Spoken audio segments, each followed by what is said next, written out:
Hello and welcome to another episode of the Weekly Stand Up. You are watching episode four.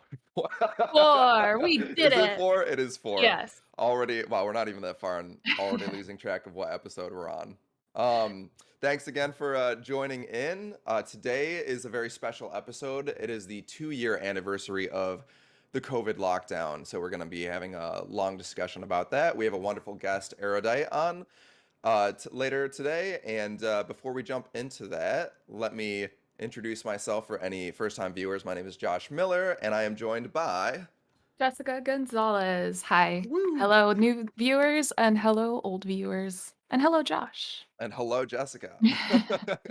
Good to be back. Yeah, I just got Yeah. back from a fun little ski trip in Utah, and I need a vacation from my vacation, Jess.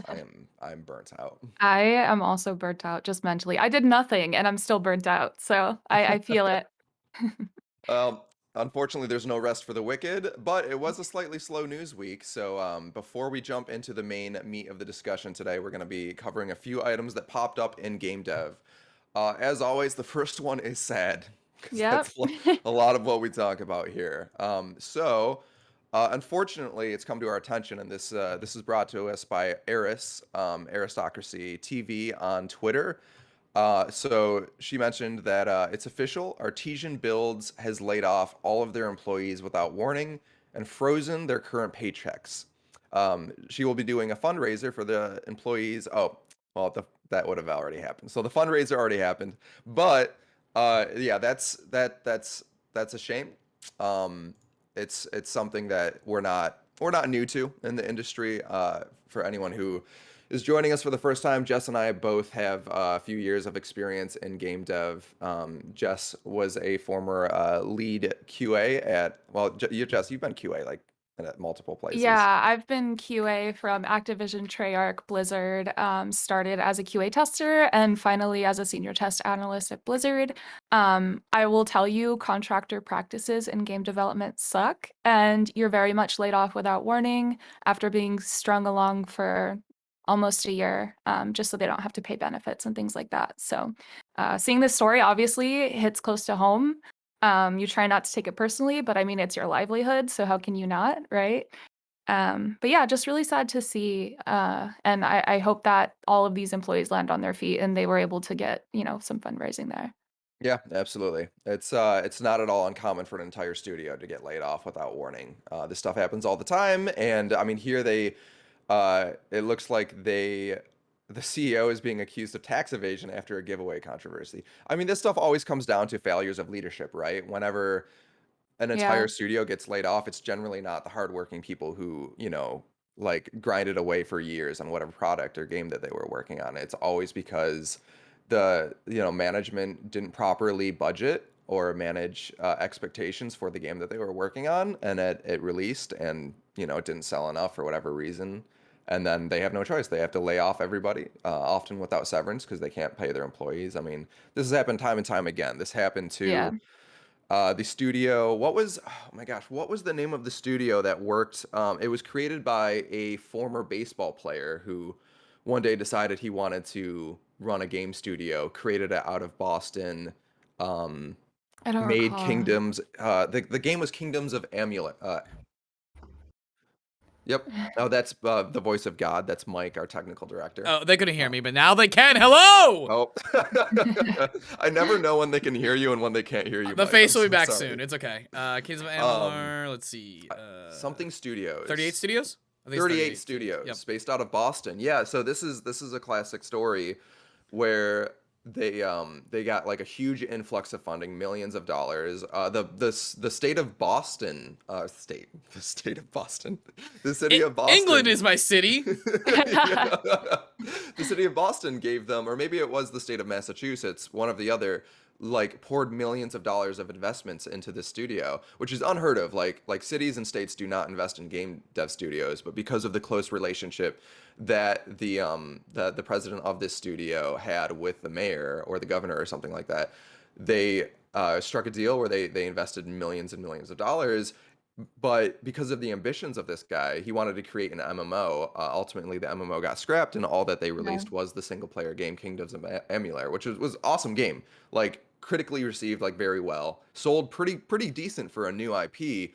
But because this guy sunk, like just totally mismanaged the studio, like ballooned development costs, like hired way too many people, it was just a sinking ship. And after they released the first game, they had to like lay off the entire studio because they just couldn't keep going. It's a very sad story. So this stuff happens all the time, All unfortunately. the time. Even in AAA companies like Activision Blizzard, if, you boycott the games, at the end of the day, you're hurting the developers that worked on the games because they'll always justify laying off part of the workforce to meet the bottom line. Yeah, leadership and the C-suite will never take responsibility. It's always gonna It's always impact. gonna impact the most impacted by these issues, which is unfortunate, Wait, right? can someone explain this to me? Because you two have been in these situations where what does this mean? The employees were What? like saddled with like houses the company owned or something? Yeah. Oh my God. The development of this game is truly wild. I encourage anyone who likes to read about this stuff and know what happens behind the scenes in game dev. Read into the story at 38 Studios because it is absolutely wild. In fact, it goes. Jason Schreier goes in detail and interviews a bunch of people who work there in one of his books. So highly recommend checking out that story. It's absolutely wild. Yeah, the game studio like literally bought houses for employees, but when it shuttered, then those employees were just left with a house that they could not afford and pay for. It's wild stuff. Wild stuff. But yeah, that we're gonna move on to our next topic. Russia is legalizing video game piracy in response to sanctions. So this is via Game Rant, and to be honest, this title is a little misleading. They're not specifically legalizing video game piracy; they're just legalizing piracy in general. So, It's even better. yeah. So, I'm not gonna. I think most people have pirated something, whether it's music, movies, whatever. Like I had LimeWire way back in the day, right? I'm not gonna sanction it anymore because piracy at the end of the day does hurt developers, and that's just one of those lessons that I learned. Yeah. That's just part of maturing, right? Like nothing is free, and if you're getting something for free, it's probably at the cost of someone. So now, yeah, once I actually started working in the industry, I stopped pirating like stuff. I was just like, oh, this is probably not good Yeah, to do same. anymore. But yeah, so weird move by Russia, right? Like right now, the situation in Ukraine is absolutely tragic, and Russia is being totally crushed by sanctions across the US and EU.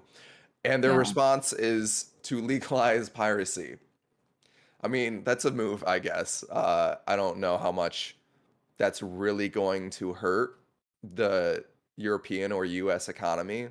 Um, yeah, I guess film studios might make a little less, but to be honest, Russia already had really lax piracy laws. They rarely went after anyone. I mean, I think Russia I think it's probably one of the top uh countries when it comes to piracy, just because like they don't care, especially if it hurts Yeah. us, which most products that you would pirate, software, movies, entertainment, are all made in the US. So like from the beginning, Russia never really went after people. They didn't care because like if you're gonna pirate something, it's not gonna hurt Russia because Russia doesn't develop any of these things. So yeah, Yeah. this is really more of just In like a Soviet Russia, industry pirates you. no, it's Well, it's funny because like Russia notoriously skirts around the rules or they just blatantly disregard rules. Like look at the Olympics, they had someone test positive for performance enhancing drugs and they still were able to compete and win, right? And then, famously Shikari, I think her name was, got disqualified for weed, which is not performance enhancing, but because she's in the US, we take the rules seriously. But Russia, as you can see by the many war crimes committed, does not follow rules. no, and if anything, they encourage it. There's state-sponsored hacking. I mean, Russia is known Yeah, for their hacking groups, and that's so true. this isn't really a surprise. And I can't help but think of how Activision Blizzard tried really hard to sue a company that was creating cheats for Warzone recently. And the company's like, well, we're not in the US, so What are you gonna do? sucks for you. Yeah. Yeah, yeah. A So, lot of these groups reside in Russia, and there's a reason for that. So yeah. This is basically the equivalent to like Russia announcing that water is wet. Like, oh wow. Okay, cool. Great. But hopping over to our next topic, Elden Ring. That'll be the next two topics. I'm excited to talk about the last one, but this first one You is degenerate. is something that I have personally come across. Elden Ring on PC is being criticized by game developers over UI, performance, and design. So this is something you used to see a lot back in like 2012. Yeah, 2012 through like 2016, I feel like was really known for like really crappy console ports. Like PC ports being just secondary to console ports because the PC market wasn't as large as the console market back then. So they would kind of like just shovel those ports to like a side secondary studio, and they would usually be like, plagued by performance issues and stuff like that. But in the last few years, probably the last like 4 to 6 years, you've really seen a push to make quality PC ports that are at the same level, like basically at parity with their console counterparts, because the PC market has just ballooned since then. So Elden Ring coming like being one of the largest games to come out this year, having kind of a shoddy PC port is kind of unacceptable, and devs are calling it out. So I think a dev from Ubisoft. Let me scroll through the article here, but I want to say, yeah, developer who worked on the UI and UX for games like Horizon Zero Dawn, Killzone Shadowfall, Battlefield, Battlefront 2, Battlefield 2042. Um, they're uh, they're basically criticizing the UI in this game for just like not really. It seems like they just did a one-to-one port of like the console experience, and when you switch to mouse and keyboard, like obviously you need the UI to function in a fluid way that is like native to that format. So yeah, there's a lot of people having issues like that right now in Elden Ring, and as well as like performance issues and stuff like that, which is just kind of unacceptable, and Yeah, How it's a long is shame. the game is in development for? Do we know? Elden Ring's been in development forever. for a while. Yeah, at least Way like before new gens came out. Like it was like Mm. mid last generation, late last generation. I actually, as a note, I just got into the Dark Souls series in the last year. I'm on yeah. 3. I told myself I can't play Elden Ring till it'll be 3. And I bought them all on PC because I'm like, oh, it's the easiest way to stream it. It's just native on my computer, Yep. and it was all on sale on Steam. And it has, even though the game, every single one I played is such an amazing piece of work for the time it was developed. It is some of the worst PC porting I have ever experienced in terms of like the ability to like customize controls on a keyboard that has a million keys, and the ability to remap even just like the controller on PC, where it's like, well, this isn't on a console, so why can't the PC interpret that I want to move certain bindings around in ways that weren't before? And definitely, hearing this the last few weeks, I'm like very excited to get this game still. The fact that I'm like thinking about actually getting it on my PS5 instead of PC, when it's like it's an open world game, you would think that the PC would handle this much better with you're having overclocked GPUs and higher RAM cards and stuff Right. like that. Really, really disappointing. Really disappointing. It is, yeah. And I've also played all of the other games like Souls 2 through 3 on PC, and they've always been, I mean, I plug in a controller, so I never really deal with the mouse and keyboard because it's kind of trash Oh for yeah, the I Souls games. I played the first one for But 3 hours without my chat telling me I should put it in a controller. They let me do yep. it for 3 hours. Yeah, it's really kind of unplayable on mouse and keyboard, so I just ignore that and go straight to controller. Mm. But I mean, even there, they've always had like performance issues. They're more prone to hacking. If you've Mm. never played a Souls game, other players can just, even though it's more of a there are multiplayer elements, right? But it's more of a single player game. But players can randomly invade you and just ruin your day. And There's on the option to 2, turn that off. on PC, you can't turn off Yeah. online mode without like going into your Steam code and like changing Ew. it. Whereas like at least on console, you just like, oh, okay, I'm not online. On PC, there's no like toggle. It's the worst. Mm. I'm not. I can't.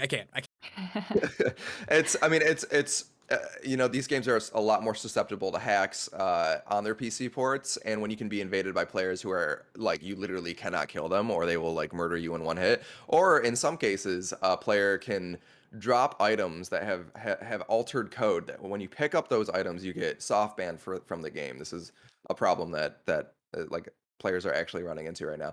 So Yeah, and a game that has had a development cycle of approximately 6 years, it's kind of unacceptable for the net code for this game like not to be up to snuff. It's yeah, not great. Not a good look. That being said, wonderful games. They're super, super fun. And I mean, credit where credit's due. The studio behind this, upon the critical success of Elden Ring's release, they gave all of their employees at the Japanese studio a raise. That was So Bandai Namco, to clarify. Bandai Namco. Awesome. I mean, that's what we need to see more of. Like that's I don't know what else to say about that. That's just great. Like that's how you treat developers. Um, but fix your game. And this transitions into our next topic, which is also Elden Ring You related. degenerates. I mean, I could not bring this up. The first nude mod has been released for Elden Ring. This just happens on PC. You know, you take the good with the bad. Sometimes ports are buggy, but then you get the nude mods. And I have nothing more to add to that. That's just the thing that happens on PC. So there it is. I don't know what else to say about that. Jess, do you have anything to add? Nope. Nope.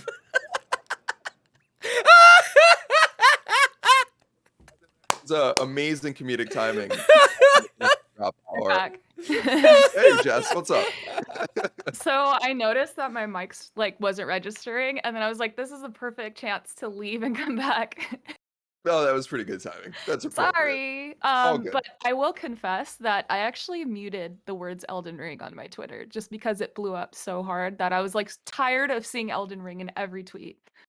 So you're the expert on this right now. um, yeah, I really have nothing more to add to that. That's it. So, yeah, that wraps up the news. It was a light news week. We're gonna dive into our meat, our steak and potatoes of today's discussion. This is the 2-year anniversary of the COVID lockdown. We're still Yeah. living with it. It's still happening. A lot of us are still working from home. So I figured this would be a good time to reflect on what it's been like living with COVID and working through COVID for the past 2 years, specifically in game dev, because it's been challenging no matter what industry you work in, but it's been particularly challenging in game dev, you know, an industry that's so collaborative and involves so many different working pieces and teams. Trying to do all of that remotely has been a unique challenge. And yeah, Jess, do you remember way back when, 2 years ago today?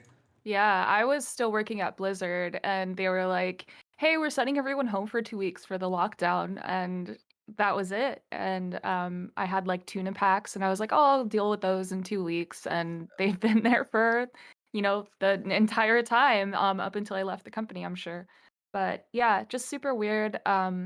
It was like when we had the first case that was known in California, Blizzard was like, "Yeah, we're gonna send everyone home for lockdown." And then it just kind of kept spiking and we were just wishing we could go back to the office, and then I actually really started loving working from home, especially in like QA.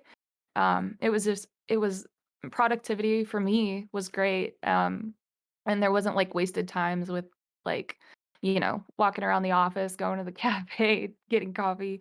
But Those I did California commutes. yeah, I did miss, socializing. Like that was the part that suffered a lot. I feel like just talking to your coworkers, and even in Slack, it's like not the same, right? Because tone and I don't know. There's individual challenges with working from home, but I ultimately think it's a good thing for some departments in game dev. I can see where like you need a specific setup, stay at the office and build on a dev kit. That makes sense. But CS can totally work from home full time. I don't know why they don't. Yeah, definitely.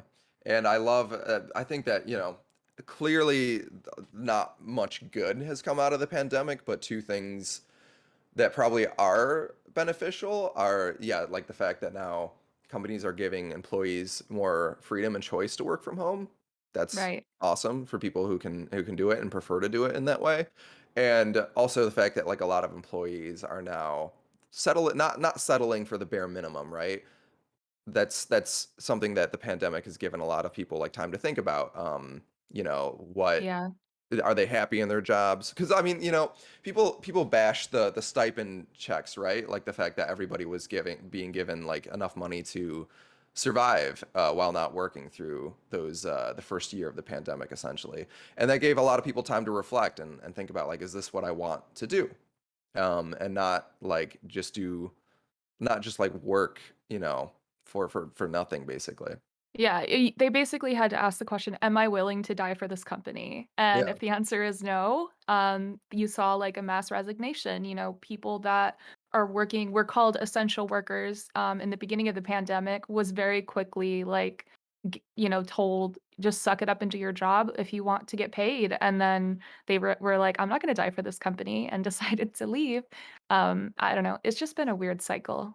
It feels like the US specifically kinda split in half of people that were, like, in denial that it was as bad as it was, and then, the other half that was like, "If we just stay home for 2 weeks, wear masks, disinfect everything, we'll be back to normal in no time."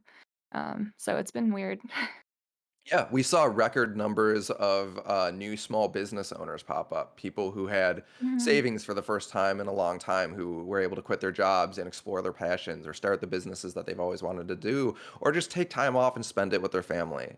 Like again, I cannot understate the downsides of the pandemic and everything that everyone went through, both physically and mentally and financially. But I've at least I know a lot of people, and in my personal experience, like have not spent that much time with my family in like basically since I was a kid, right? Um, when the pandemic first broke out, I moved back home to my parents' farm because I had always joked about like if the world had ended, I would just move back to upstate New York and live on the farm. And then the world actually ended. I was like, oh, okay, cool. Well, I'm not gonna live in this tiny little shoebox apartment in New York City and not work and pay insane rent while everyone is like just like getting sick around me. So I moved back Yeah. upstate and rode out the pandemic from my little isolated farm with chickens and pigs and all that good stuff. Oh, Mike, I should have prepped you with some pictures of the farm. Everybody Wait, likes cute Are they on animals. your Josh, Facebook? Josh, Because I can get them. I have a very important question for Josh. What's Did you up? s did you sign up for farmersonly.com? um, you know, Look, I'm not gonna say I didn't consider it, right? Because that would just be a lie. But also, meeting and dating during a global pandemic was a little, you know, Fair. yeah. I'll give you that one, but sounds like a city slicker to me, I just didn't saying. I didn't have a farm, but I did grow up between two farms in a government classified historical farming community. So I get it. Mm. I get it. And Mike, yeah, you're welcome to dig into my Facebook. I don't know Oh, if I'm I already have on it. any. I'm already on it. All right, good man, good man. Love it. But yeah, I mean, when you think about it, like especially with game dev, so much you don't get into game dev for the money. You don't get into it because you want to work long hours. You do it because you're passionate, and as a result, you end up working very long hours. And Yep. I saw my family maybe 2 times a year if I was lucky, a total of like maybe 7 days out of the year. So when you add that up over the course of the rest of my life, I probably saw my parents more for the 6 months that I spent home during the pandemic than I would have seen them for the rest of my life, which is wild to think about. And it was just nice. Like I always joked about, like, man, if I could just go back in time and relive a high school summer and just play video games for my house, like for one more year, that would be We awesome. never learned how good we had it back then. Yeah, but then we got that, so Yeah. that was nice. But I we've got some chatter messages. Joey the Saint wants to know about Jess's My pillow. pillow? Oh, yes. I would love to show you. It says, "Fuck around and find out," because that's my, I guess, motto, that's my mantra. It is your mantra. It's Yeah. essentially the scientific method. Fuck around and find out. And many people So, have found out and felt the wrath of Jessica Gonzalez.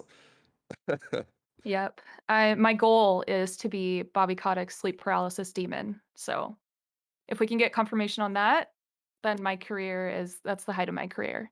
I think you're well on your way to that goal. You're probably a lot of people's sleep paralysis demons at this Good, point. good. Be afraid.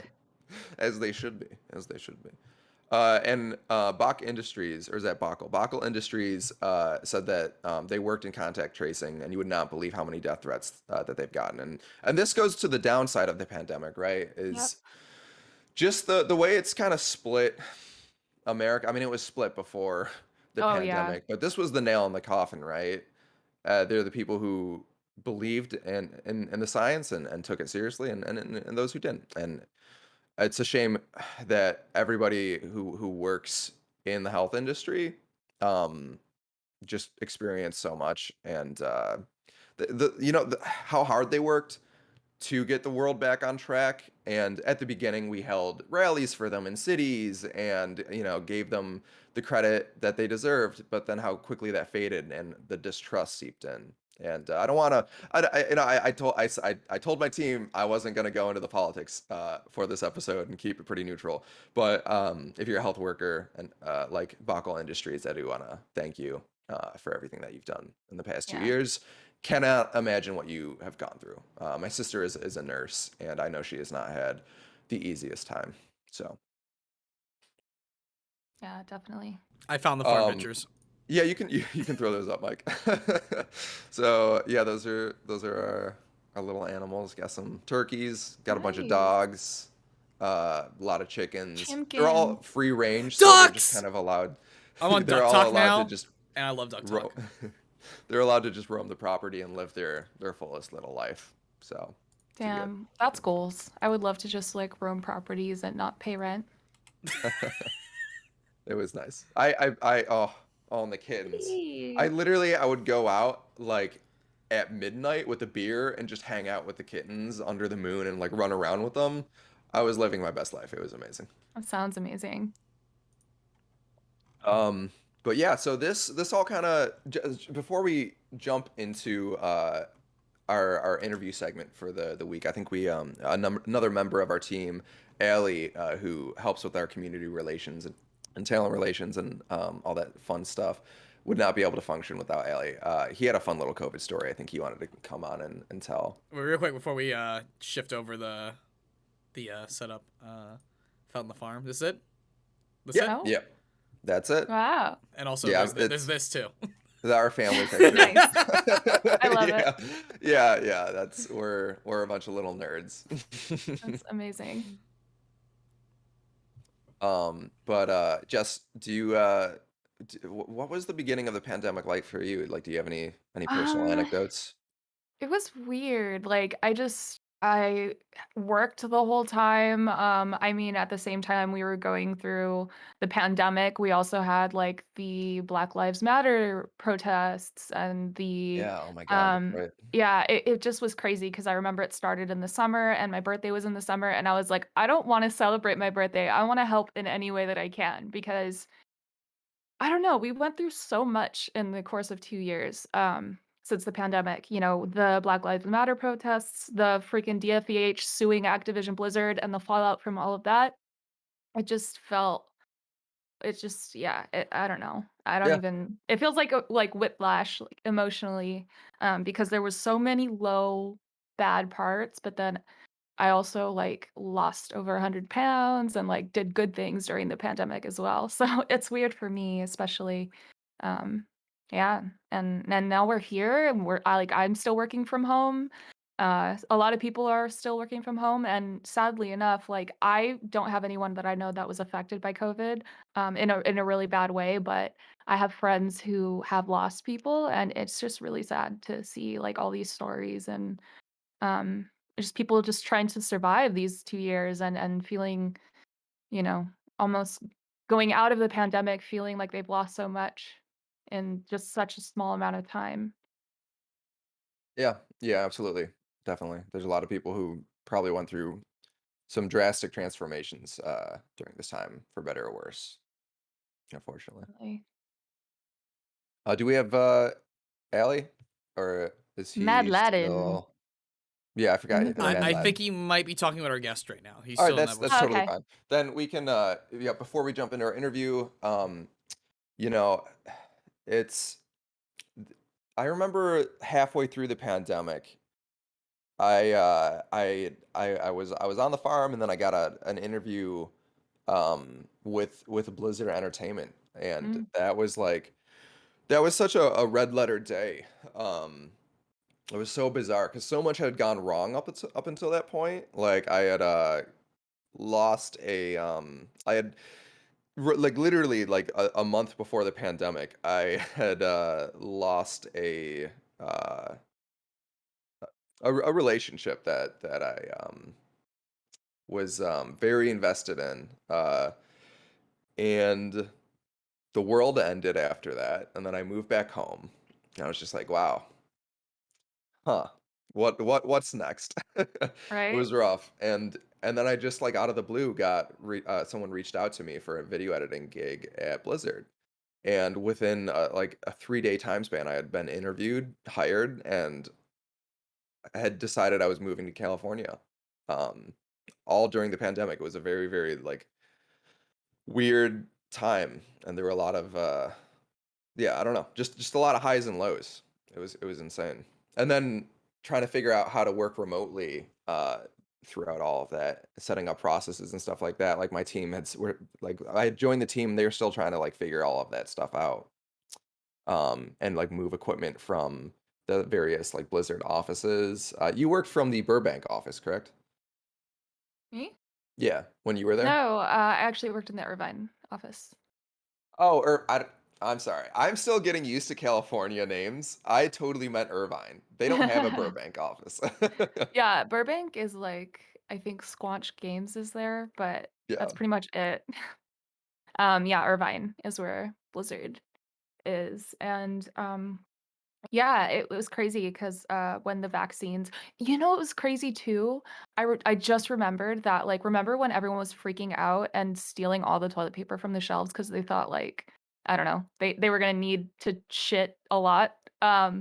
But yeah, I remember Blizzard like sent us care packages. They were like, "Come pick up a care package," and it had hand sanitizer, masks, toilet paper, and it was just really weird to like drive through Blizzard campus and get a box of like Apocalypse Survival Kit. That's definitely very gamer moment. Yeah, I remember I was actually in California working a freelance gig for Kylie Jenner of all people when the outbreak like first started hitting in full swing. And Wow. I went to the grocery store and put on like I don't if anyone knows who Max Richter is. He makes very like dramatic movie scores, like contemporary classical music. And I just put Mm. in my earbuds, put on one of the soundtracks, and walked through the grocery store, like all the empty aisles and all the people with masks like freaking out. And I'm just like, I'm in a movie moment. It was very eerie. Wow. Um, but it looks like we got Mad Lad. Mad Lad, did you want to The Oh, man, the myth, the yes. legend. Yes. absolutely hop Okay. on in? Give your COVID story. I know that you mentioned you had a fun one. I did. I mean, as fun as it could be, right? Are Uh our screens so messed up? yeah. Oh, wait. Oh, There you ha. go. Oh, wait. No, I did this wrong. Hold on, we need to fix this. Original. Styled it. Ha ha. Nice There we Yeah. go. haircut. I didn't. I Thank didn't. Yeah. you. I never got to see it. It's nice. I Looks shaved it good. on stream, actually. Thank you. We Did Nice. were you? talking about something. Yeah, I was inspired by the host of, I think you're familiar with Death of Certainty. He shaved his head for charity, and I thought, Aw, well, if he's going to shave his head, I'll shave my head. So we did That's this. awesome, dude.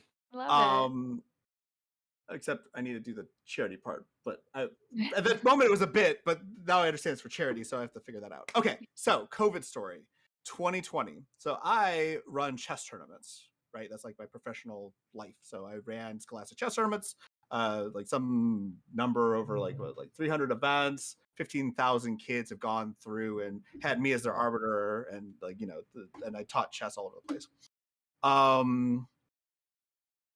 At the end of February, I knew something was up. So I decided to take 2 weeks off because I wanted to make sure that my events weren't going to spread anything. Like I wanted to see what like public policy was going to be, figure out what's going on. So I just set my last day March 2nd, 2020. Okay. And I was going to take 2 weeks off. And then my day back was going to be March 17th. And I did some doomsday prep, right? I hit Costco up and I, loaded up on toilet paper and cans of beans. I still have lots of beans in my household right now. Like they're just way too many beans, lots of beans. And the day, so March 13th came around, Friday the 13th, and like, it was truly the first cursed Friday the 13th I've ever experienced, right? We had this meeting because all the school districts in Virginia were shutting down and we're trying to figure out what to do. And we had the weekend to kind of figure out what we're going to do as a company. And then on Monday, we had an all hands meeting at 9 a.m. Now, that Monday is my youngest first birthday. Okay. Mm. So we're preparing for a birthday celebration. She's got like her happy, like, first birthday breakfast or whatever. And I'm going into this meeting and everybody's getting laid off. Like, just straight up, like, we can't, I mean, it makes sense, right? Like, we're Yeah. after school provider, vendor, whatever else. Everybody's getting laid off. There's nothing we can do about it. And like, it's my kid's first birthday. And I'm just like, okay, glad this is happening because on the one hand, I don't think me going out and getting sick and bringing it home to my family is a good thing. But on the other hand, this is scuffed. Like, this is real bad. Like, just like having the juxtaposition between that kid's first birthday and then like, me losing my job and trying to figure out, okay, what's next? What are we going to do? Yeah, very dramatic. Yeah, that sounds So, stressful. Like, I couldn't even yeah. imagine what that felt like emotionally for you. Yeah. Like, I had like ideas for like how we could transition to online stuff, right? But like, it's not in my control. So like, Yeah. the thing I learned from this, like, I took a few lessons out of this. And like, one of the most important things is make sure you have your outs. Like, make sure you know what you want to do and have like, I'm trying to figure out how to like not generalize, or maybe I'm overgeneralizing it. Like, for me personally, I want to be my own person. I want to run my own things. I want to be able to make decisions. So when there's a crisis, I can say I'm going to take these actionable steps and I can make the changes that I want to my life based on what's happening around the world, right?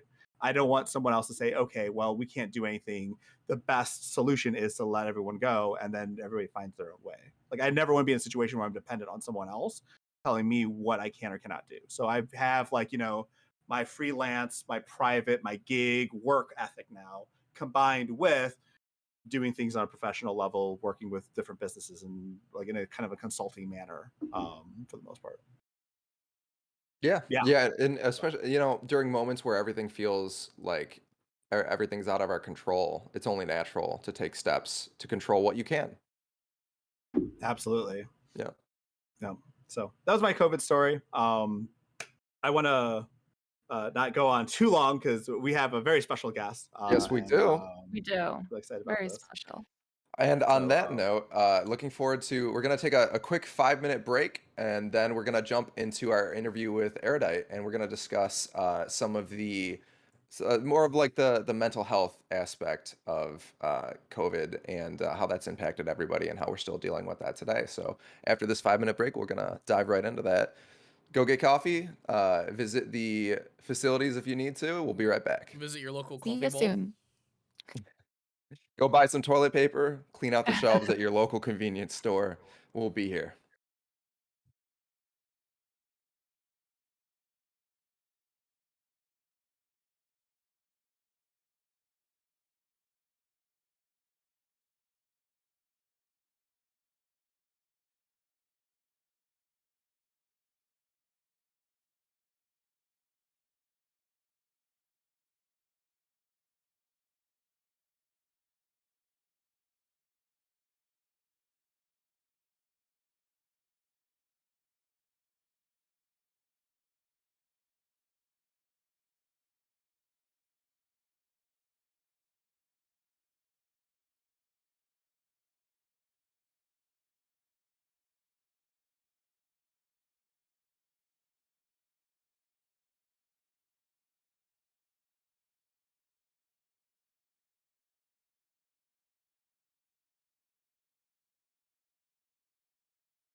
Looks like we're back. We are, in fact, back. I hope you were able to get all of the toilet paper that you were able to scramble from those shelves. And we are joined by a very special guest, Erudite. Erudite, would you like to introduce yourself? Sure. Yeah. My name is Erudite. NotSoErudite is my handle on Twitch and everything else. I stream typically about mental health. I debate people. I talk about kind of psychosocial issues, and yeah, that's kind of my shtick. So, yeah, Well, we're really excited to have you here. Thank you for joining us today. yeah. Thanks for inviting me. I appreciate it. Yeah, we figured, with the anniversary of COVID, what Mhm. better time to talk to someone who has experience with the mental health side of these things? Yeah. Yeah. It feels like it's finally wrapping up. I don't know if you guys are like mask off or anything yet, but we're officially mask off in my province. So. I don't know. I'm Yeah, a People little anxious have about mixed it. feelings about that, but Yeah, yeah.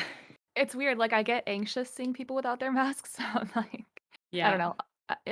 It's really hard to know when to make that decision, I guess. I don't know. yeah, I'm vaxxed and boosted, but it still feels weird. yeah. I Yeah. just got back from Utah where they definitely care a lot less about that. So Yeah.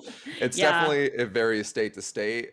In California, you still see people walking around the streets with masks a lot. So it's definitely just varies person to person. But as far as the federal mandate, that seems to be lifting a bit. Like when I was in the airport and on the airplanes, everyone was still required to wear masks. So it definitely seems we're in this transitioning stage where everyone's just trying to figure out the correct approach. Yeah. Yeah, absolutely. But If yeah. you So guys hear my dog in the background, just tell me she's like groaning and whining. So oh, just tell me I if you wish can I hear her. heard. Mood. I did not. Somebody pet the Yeah. dog, please. She doesn't want pets. She wants out, but I know if I let her out, she's gonna want right back in. So Yeah, Fair. pet yeah. My cat things. does the same thing. Yeah. So yeah, you're based in, because just to give some context to the environment in which you work, you are based in Europe, correct? No, Canada. Canada. Okay. Canada. Yeah. Yeah. The Canadian. Europe of the Americas. I don't know if we're quite so refined, but yeah. Fair enough. We do have public health care, so I guess that makes us That's more great. European. Yeah. Yeah. I used to live in Buffalo, New York, which is I was literally a 15-minute drive from the Canadian border of Niagara Oh, Falls. Yeah. cool. I mean, that's a good border. The Niagara Falls on the Canadian side is really nice. So, Yeah, no, specifically the Canadian side. yeah, the Again, American side is a little disappointing, but the Canadian yes, side is it is. really nice. That can Yeah. apply to a lot of things. Whoa, Jess. Whoa, hey, whoa. What are we talking about here? It's fair. I think our mountains outcompete you guys too. I think we're listed twice on the top 10 most beautiful locations on the planet. So, Yeah, Okay, it's but both awesome in my out there. province, actually. did you Yeah. Oh, bar a really? bunch of white Awesome. men's faces in the mountains? No. Are you talking about Mount Rushmore? Yep. Ah, I Um, wish we had a bunch of white men's faces on our. Cool. got the soup. Got the This soup. the soup Nice. handoff. Yeah, Heck yeah. so to dive into it a little bit, can you talk about what you do for work and how COVID has kind of impacted that? Yeah, so I was working at an addiction center when COVID started. So it's a rehab center for women where they can stay like 2 to 3 years, and it's like a longitudinal rehab where women come with their kids. Um, and COVID in that center is a nightmare, as you can Yeah. probably guess, because we're a healthcare center as well.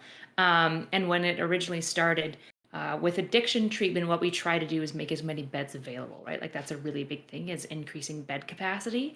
But we operate in an apartment building with a certain number of rooms. So once COVID hit, we realized the best thing to do was to let each individual have their own suite, which reduced our numbers sometimes by like, I think we basically halved our intake numbers so that we could manage, because if like one client gets sick and she has 3 roommates, all of them have to isolate, Right. and that makes for very unhappy clients. So yeah, really impacted it there. It was honestly awful. It was just the worst. It was a meeting every 2 to 3 days because we were also having constant updates. So it wasn't just like the COVID policy. Like COVID policy rolled out in all these stages, and then they rolled back, and then they like rolled out more intense ones, and it was just like changing constantly. Um, So we had to have like leadership meetings every like 2 days sometimes to like update our policy to match the Alberta like legislature and stuff like that.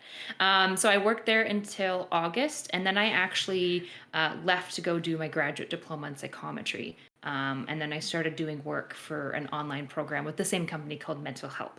So once I started doing the online program, COVID didn't impact it at all. But the only reason the program existed was Alberta's government gave a bunch of grants to create mental health programs.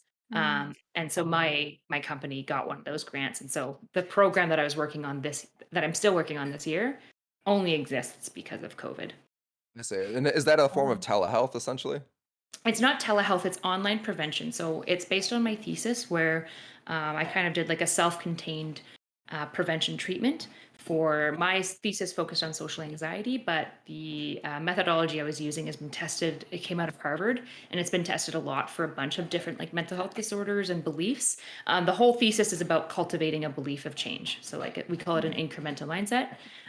So I just made 13 videos on 13 topics that deep dive, they psychoeducate, they just teach people about the disorder, and then there's a workbook attached that gives them some CBT skills and stuff like that, some DBT skills, different like techniques to help with the specific issue, and then it also ends with kind of a vignette that helps to cultivate that growth mindset that we want.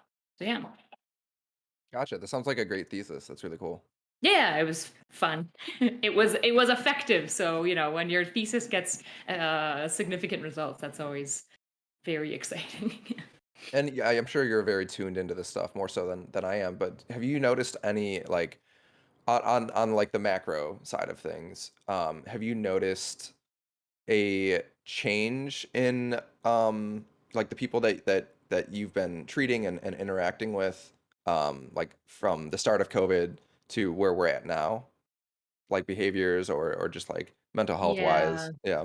I mean, addiction's tricky because I'm dealing with a lot of people who are homeless a lot of the time. Yeah. Before they come into our center, they're homeless. They don't really give a, I don't know what if I'm allowed to use swear words. They don't give a crap about Yeah. any of this stuff. So their mood hasn't really changed at all. They've mostly been just more upsetty spaghetti about the fact that like they have to like sanitize when they get to the building. When they bring in groceries, they have to like fully sanitize all the groceries. They have to get like really closely checked. They have to wear like masks when they're walking around the building. Like mostly what we saw was like micro level irritations. Mhm. There wasn't actually a lot, there was a lot of like weird, I don't know, like the homeless and addiction community seem to like, there seems to be something, I don't know if there's evidence on this, but when you're on meth, you like never get sick. So like in the homeless communities, like we kind of expected an explosion of COVID, and we didn't see it like we expected, which was kind of weird.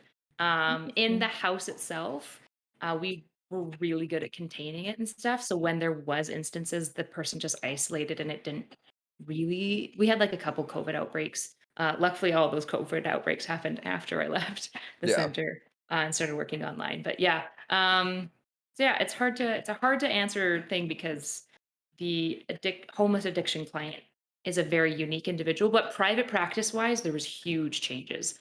A bunch of people going on to telehealth online. A lot of counselors realizing that their skills didn't transfer as well to the phone and like online. I've noticed for normies when they try to get used to things like Discord and Skype, there's a process of getting used to like waiting for the delay and like reading people's expressions through a camera that seems to be strange to people. Like it takes them a little while to adjust. That makes sense. I think, yeah, it was probably an easier transition in the tech industry and video games in particular because all these people are already so tech savvy. But for, your average mom and pop, making that transition and just getting these programs installed, getting the right camera gear, getting all that stuff figured out was Yeah. probably a lot more of a headache. Yeah, a huge headache. And just like overall, like I would say, like probably depends. I would say anecdotally, I've seen a deterioration in quality of counseling because a lot of like it's just not the same for counselors, especially a lot of counselors like don't have super great technology skills either. And so a lot of counselors, as soon as they could kind of have people in person, even with masks on, they were trying to do that because of just the limitations they felt through the telehealth option. Yeah, that makes sense to me. I mean, imagine, someone not feeling comfortable in their place where they're at and then still having to have like a therapy session. Sounds kind of, Mhm. it's not always a safe place. Like usually your Yeah. therapist's office is the safe place. So I could Yeah. see in instances of like maybe abuse or other stuff going on, people more feeling like disconnected from therapy, which is Yeah. unfortunate. And distracted, right? Like if you're sitting Right. at home and then your like cat jumps on your lap and like Right. maybe like you're chatting but you like don't love the discussion, so you like check your Twitter as you're on the like side of your laptop. So yeah, I think there's a lot of limitations to it. I think telehealth can be a really great option for mental health. I just think we need like to figure out some specific training to make it more effective. Definitely agree. And Yeah. it's also like I would say COVID has made us think about accessibility a lot and in different, industries in different ways. Just how can we access everyone? And while it's good for people that are disabled and they need like the telehealth appointment, Yeah. like you said, the training would be super beneficial. Yeah. Yeah, just like teaching people how to like work Skype is like a necessary thing. Right. Although Skype isn't very like well contained, so I know a lot of professionals started using this other app that I would argue is significantly worse in a lot of ways, but it's more contained, so it's like got the privacy issues. Oh, that makes Gotcha. sense too. Yeah. Yeah, it looks like we have a question for you from one of our chatters. Bastiny asks, I wonder if having their own suite and lower client numbers resulted in improvement of overall health center outcomes for you, Yes. Erudite. Yeah. I'd say demonstrably yes. All of the women that were in the center. So usually we expect, so they can stay for as long as they want. Our goal is to have most women stay 6 months to a year because we give them individual and group therapy. And we expect a pretty high attrition rate when they first come into the center. And once they got their own rooms, so much of the social drama just disappeared like overnight because they weren't like going back to their suite and having like their roommates dishes on the counter and like causing fights amongst themselves. They could actually just focus on their like addiction work rather than like focusing on like how annoying their roommate is. I would say vastly improved the quality of care. The only issue is that less beds were available, so that's kind of the trade-off. Although the bed issue is a bit of a mystery in addictions, which we don't have to get into, but it's a whole thing. And one thing I wanted to touch on that I'm very curious to get your input on is, we're 2 years into this lockdown at this point. We're Yeah. all more or less adjusted to our work from home environments. So it's probably not on our minds as much as it used to be, but how with like as adjusted as we all are to working from home, what do you think are some of the effects that maybe we're not aware of, especially in the video game industry where we work 8 to 12 hours a day in front of our computers, and then a lot of us, Mm. our hobbies involve still being in front of the computer and playing video games, and that's how we interact with our friends who, we're not around them in the office anymore, so we play video games to stay in touch. So Yeah. that increases the screen time upwards to like maybe 14 to 16 or more hours a day, especially if you stream on weekends. So what are some of the effects of having so much screen time, so much time cooped up in our rooms where we also like sleep and live our lives and we're just inside so much? Yeah, one thing that we've noticed is a really big increase in agoraphobic feelings. Mm. So, agoraphobia is like feelings of leaving your home, fear of Mm. public spaces. It's similar to social anxiety, but it's very much related to leaving like the safety of home. Um, and unsurprisingly, when we isolate people to their homes for a really long time, so here's the trick with anxiety. The recipe for creating anxiety is force somebody to avoid things for as long as possible and tell them that it's scary. So outside is scary, you can get sick, stay home as Mm. much as you can, which were valid physical health claims, just a perfect recipe for just creating an entire generation of slightly anxious, agoraphobic people, right?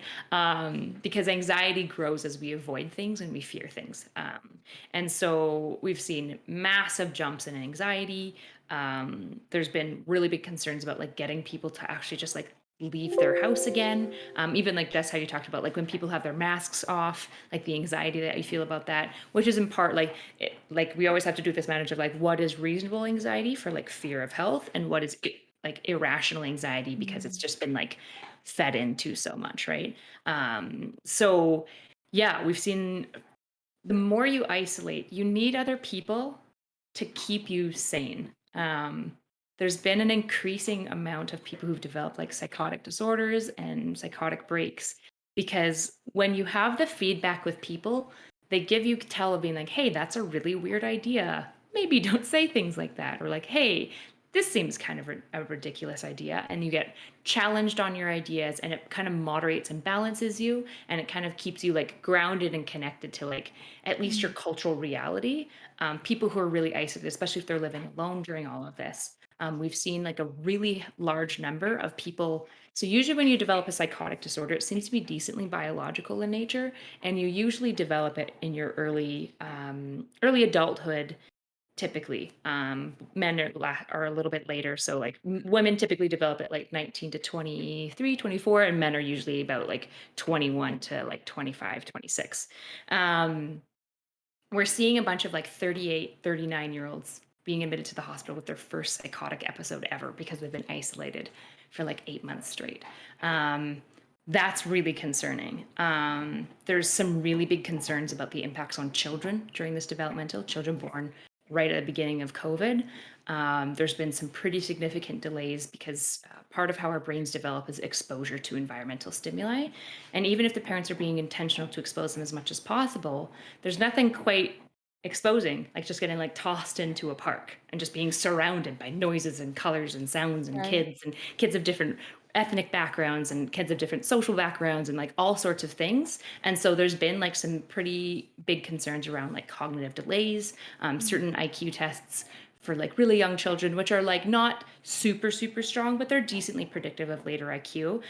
Young children have been scoring about 20 points lower than they did a year before COVID started happening, which is just really concerning. And that's not something that like we don't know if that can maybe be easily made up for. It's kind of been going to be a bit of a natural experiment for IQ development to some extent. But yeah, there's been numerous psychological impacts. Yeah, I will say my 10-year-old daughter is kind of a germaphobe now. She's like, "Oh, I touched this. Is that okay?" And I'm like, "Just wash your hands." And she seems a little more anxious around like health stuff. And it's Mhm. weird because like growing up, we didn't realize like we would go to school sick. We would go to our jobs sick and people had a cold and then would just spread it around the office and that was normal, like blowing Mm. out candles and things like that. But now it just almost seems completely different than what we experienced growing up, and I couldn't imagine what it's like to be a kid growing up during a pandemic. Yeah.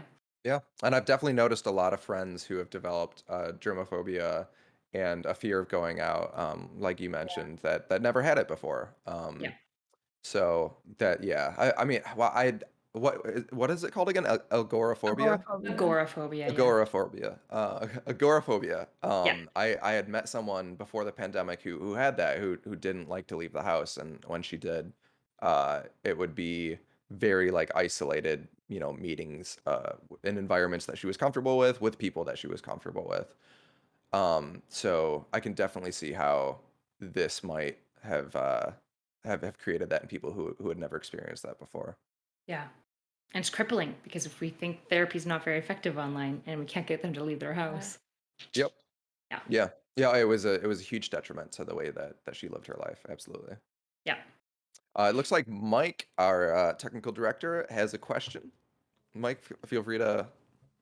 Hop Hey, on the mic. yeah, I don't know if this is something that you're particularly versed in, or may have a good answer to, but I'm curious how people are seeing treatment of people with autism on the autism spectrum due to a lot of the lockdowns. Where, as an adult with autism, I could see how a lot of the opportunities to grow, especially with your social handicaps, are taken away from you because of the isolation. However, on the reverse side of the spectrum, creating social engagements through networking online and through barriers that kind of make you feel more safe and protected from a lot of your social anxieties or social handicaps might make it even more easier. So I wasn't sure if there was anything that you might have been seeing during these last 2 years that could pertain to that.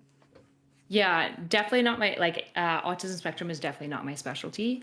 So I haven't really looked into the research. What I do know about technology that's really interesting is that technology seems to be like, especially like social media kind of thing, seems to be like really good for people who are kind of socially rejected by broad culture, which a lot of people with autism are because of their like difficulties with sociality. And so they might be able to like actually find a community that accepts them online that they can't find just in their normal surroundings. So I haven't really seen any evidence on that. I imagine that yeah, there's going to be all those limitations that you've outlined, but potentially some benefits as more of them move online and more people move online. They might just have more access. There's so many more online communities that you can just access now that I think are actually filled with like somewhat healthier people because like normies are basically like moving online. Not that like chronically online people are unhealthy, but I think it's like good to have those balances of people with very different backgrounds coming in because they just create moderation within communities necessarily. Yeah, I think that makes sense. Both of I have two younger brothers, and they're both autistic. At one is high functioning, and the others but they're both high functioning, but one definitely struggles a little more than the other. But they both find, I think, a sense of belonging in their online communities. One makes YouTube videos with little like puppets that he makes himself, and he'll just record these videos and interact with people in comments, and that's kind of like his that's his social outlet. And then my other brother has his like online gaming communities, which, to be honest, back in when I was in middle school and high school, and I didn't feel like I belonged anywhere. That's where I also felt a sense of belonging. That's where most of my friends were. They were just people online. So I Yeah. can see how COVID, if anything, could have maybe helped those communities, because it brought an influx of people into those communities who were looking for the same thing, who weren't able to find the same like social outlets that they had in real life, so they went online for it. Halo 3 Yeah. Forge mode online was everything. Oh, absolutely. I mean, things like Gary's mod, and like and now you have like I don't really use VR, but now you have things like VR chat where people can like have some sort of physical representation and meet up and hang out with each other. Yeah. So yeah, I guess it's And the money being infused in, right? Like as you get a whole bunch Yeah. of people online, you infuse money into these systems and then these systems improve. yeah, that's a good point. Absolutely. Yeah. Which, if anything, so many there's obviously like a lot of negatives to the pandemic, but in some ways, game dev has in some ways it's been a boon, right? Because it's brought a lot of new members to these communities, and these like it's just a lot more people are like playing games online and stuff now. I have friends who never used to game, and games like Among Us that sprouted up during the pandemic brought Yep. people into these communities. Yeah, man, Mhm. remember when Among Us came out? That was a Everyone, wild yeah. month. Jess talks Among about it Us. every single episode at least once. So Among Us. Yeah. And not only Among Us, but like I remember people being so engulfed in Animal Crossing when it came out, just because it was like, I don't know, it was calming, it was like soothing to people's anxieties. They could kind of do the like escapism, but not have to like fight crazy bosses or anything. So yeah, I saw a lot of people pick up Animal Crossing as well. And it was pretty cool. And the social aspect of Among Us was really exciting to see. I feel like it actually created new streamers, and even like it brought more saturation into like online streaming, online personalities, and stuff like that. So I thought that part was really cool for gaming. And you mentioned Josh, VR chat. The cool thing about VR chat is it gives like people they feel safe to be themselves. So like trans youth are able to go in and like pick avatars and get like the euphoria. They can do like voice mods, which is super cool. And I think, more people started having discussions around just like online presence and, how do we safely be ourselves online and not like, I don't know. I feel like online is weird, especially on the days of Twitter and social media. There's definitely a lot of doom scrolling that happens. So I myself need to get better at not hyper focusing on everything horrible going on in the world. So any advice for that? Ooh, good question. Doom scrolling is a great thing to be aware of. I think, like to me, social media and technology is a tool, just like anything else. Drugs are a tool, and there are bad ways to use it and good ways to do it. The problem is that social media is also all of life ramped up to like 100,000 times, right? True. In general, I'd say like figuring out like just figuring out like what works for you. We know in general that broadly when we see particularly women and girls spend a lot of time on social media, particularly like Instagram and Facebook, where they're doing a lot of social comparing, we see anxiety and depression pretty predictably skyrocket after they spend about 4 hours on average every day on those Interesting. platforms. Yeah. So like that's a good thing to be aware of, being like, how much time do I really need to spend on this? And maybe like monitoring your time. If you're noticing, for example, like um, I used to enjoy listening to like true crime every now and then, but as my like mental health, if I get more stressed, I start having nightmares about like whatever true crime podcast. So I'm like, you know what? I don't really need to be listening to this when I'm not like doing as well, because it just makes everything worse, right? Right. I think it's just all about like managing it and knowing like, is this healthy for me right now or is it not? I think like there isn't this like broad hard stroke you can take on like technology, because everyone's going to be different. Everyone's uses of it is going to be different. Because there's obviously really sinister stuff that can happen on online spheres.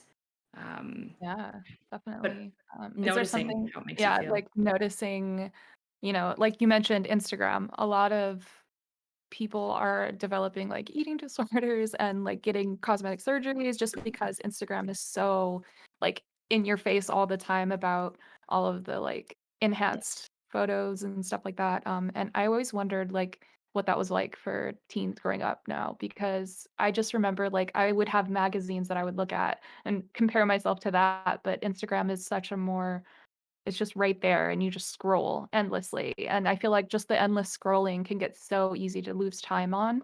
Mhm. Um, so are we seeing like a lot of youth, feeling more depressed than, when I was growing up? Well, it was more stigmatized when I was growing up, so we didn't really talk about our feelings, but Yeah.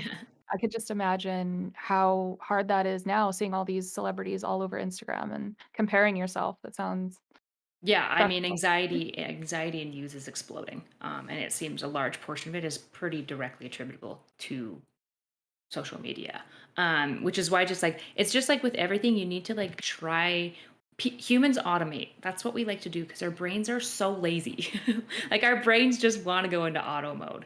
The problem is that you need to be mindful. It's the same with like mindful eating, Right. mindful activities in general. Like notice how things are making you feel and try to actually respond. Like um, not everyone loves him, but like there's a good quote from Jordan Peterson that says like try to treat yourself like somebody you're taking care of, because we take way better care of like our pets when they're sick than we do of True. ourselves, right? So like be mindful and be like, hey, I've been scrolling on Instagram for like 30 minutes and I'm noticing how I'm feeling about myself, right? Or filters. Filters are like the worst. I Right. hate filters. I basically like never use beauty filters because I'm just like, oh, good to know I could be 80 times more attractive if I just like looked a little bit different, you know?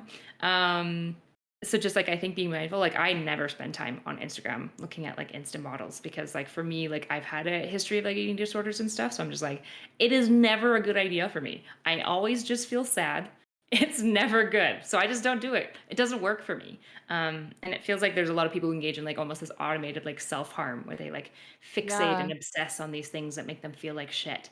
And so you need to be like, why are you doing this to yourself? Like That Yeah. just makes be mindful, sense. like ask those questions. I like that. I I like the automated self-harm because it really does feel that way. Because you're like, Yeah. why? This is horrible. Why am I still doing it? Yeah. Every morning I wake up and I listen to The Daily by the New York Times, which is it's a great podcast where they for 20 to 30 minutes dive into like the, topic of the week, like whatever issues are going on right now. Like the Mhm. last 2 weeks, it's been solely dedicated to the conflict in Ukraine, but generally not happy topics. I think for every like good episode, there's like 10 about like just sad, horrible things happening in the world. Mhm. But without fail, every morning I wake up and listen to the latest episode, and that's how I start my day, which is, I think, a great example of that. It's a great way to stay informed, but that's probably taking a toll on my mental health just waking up to that news every morning.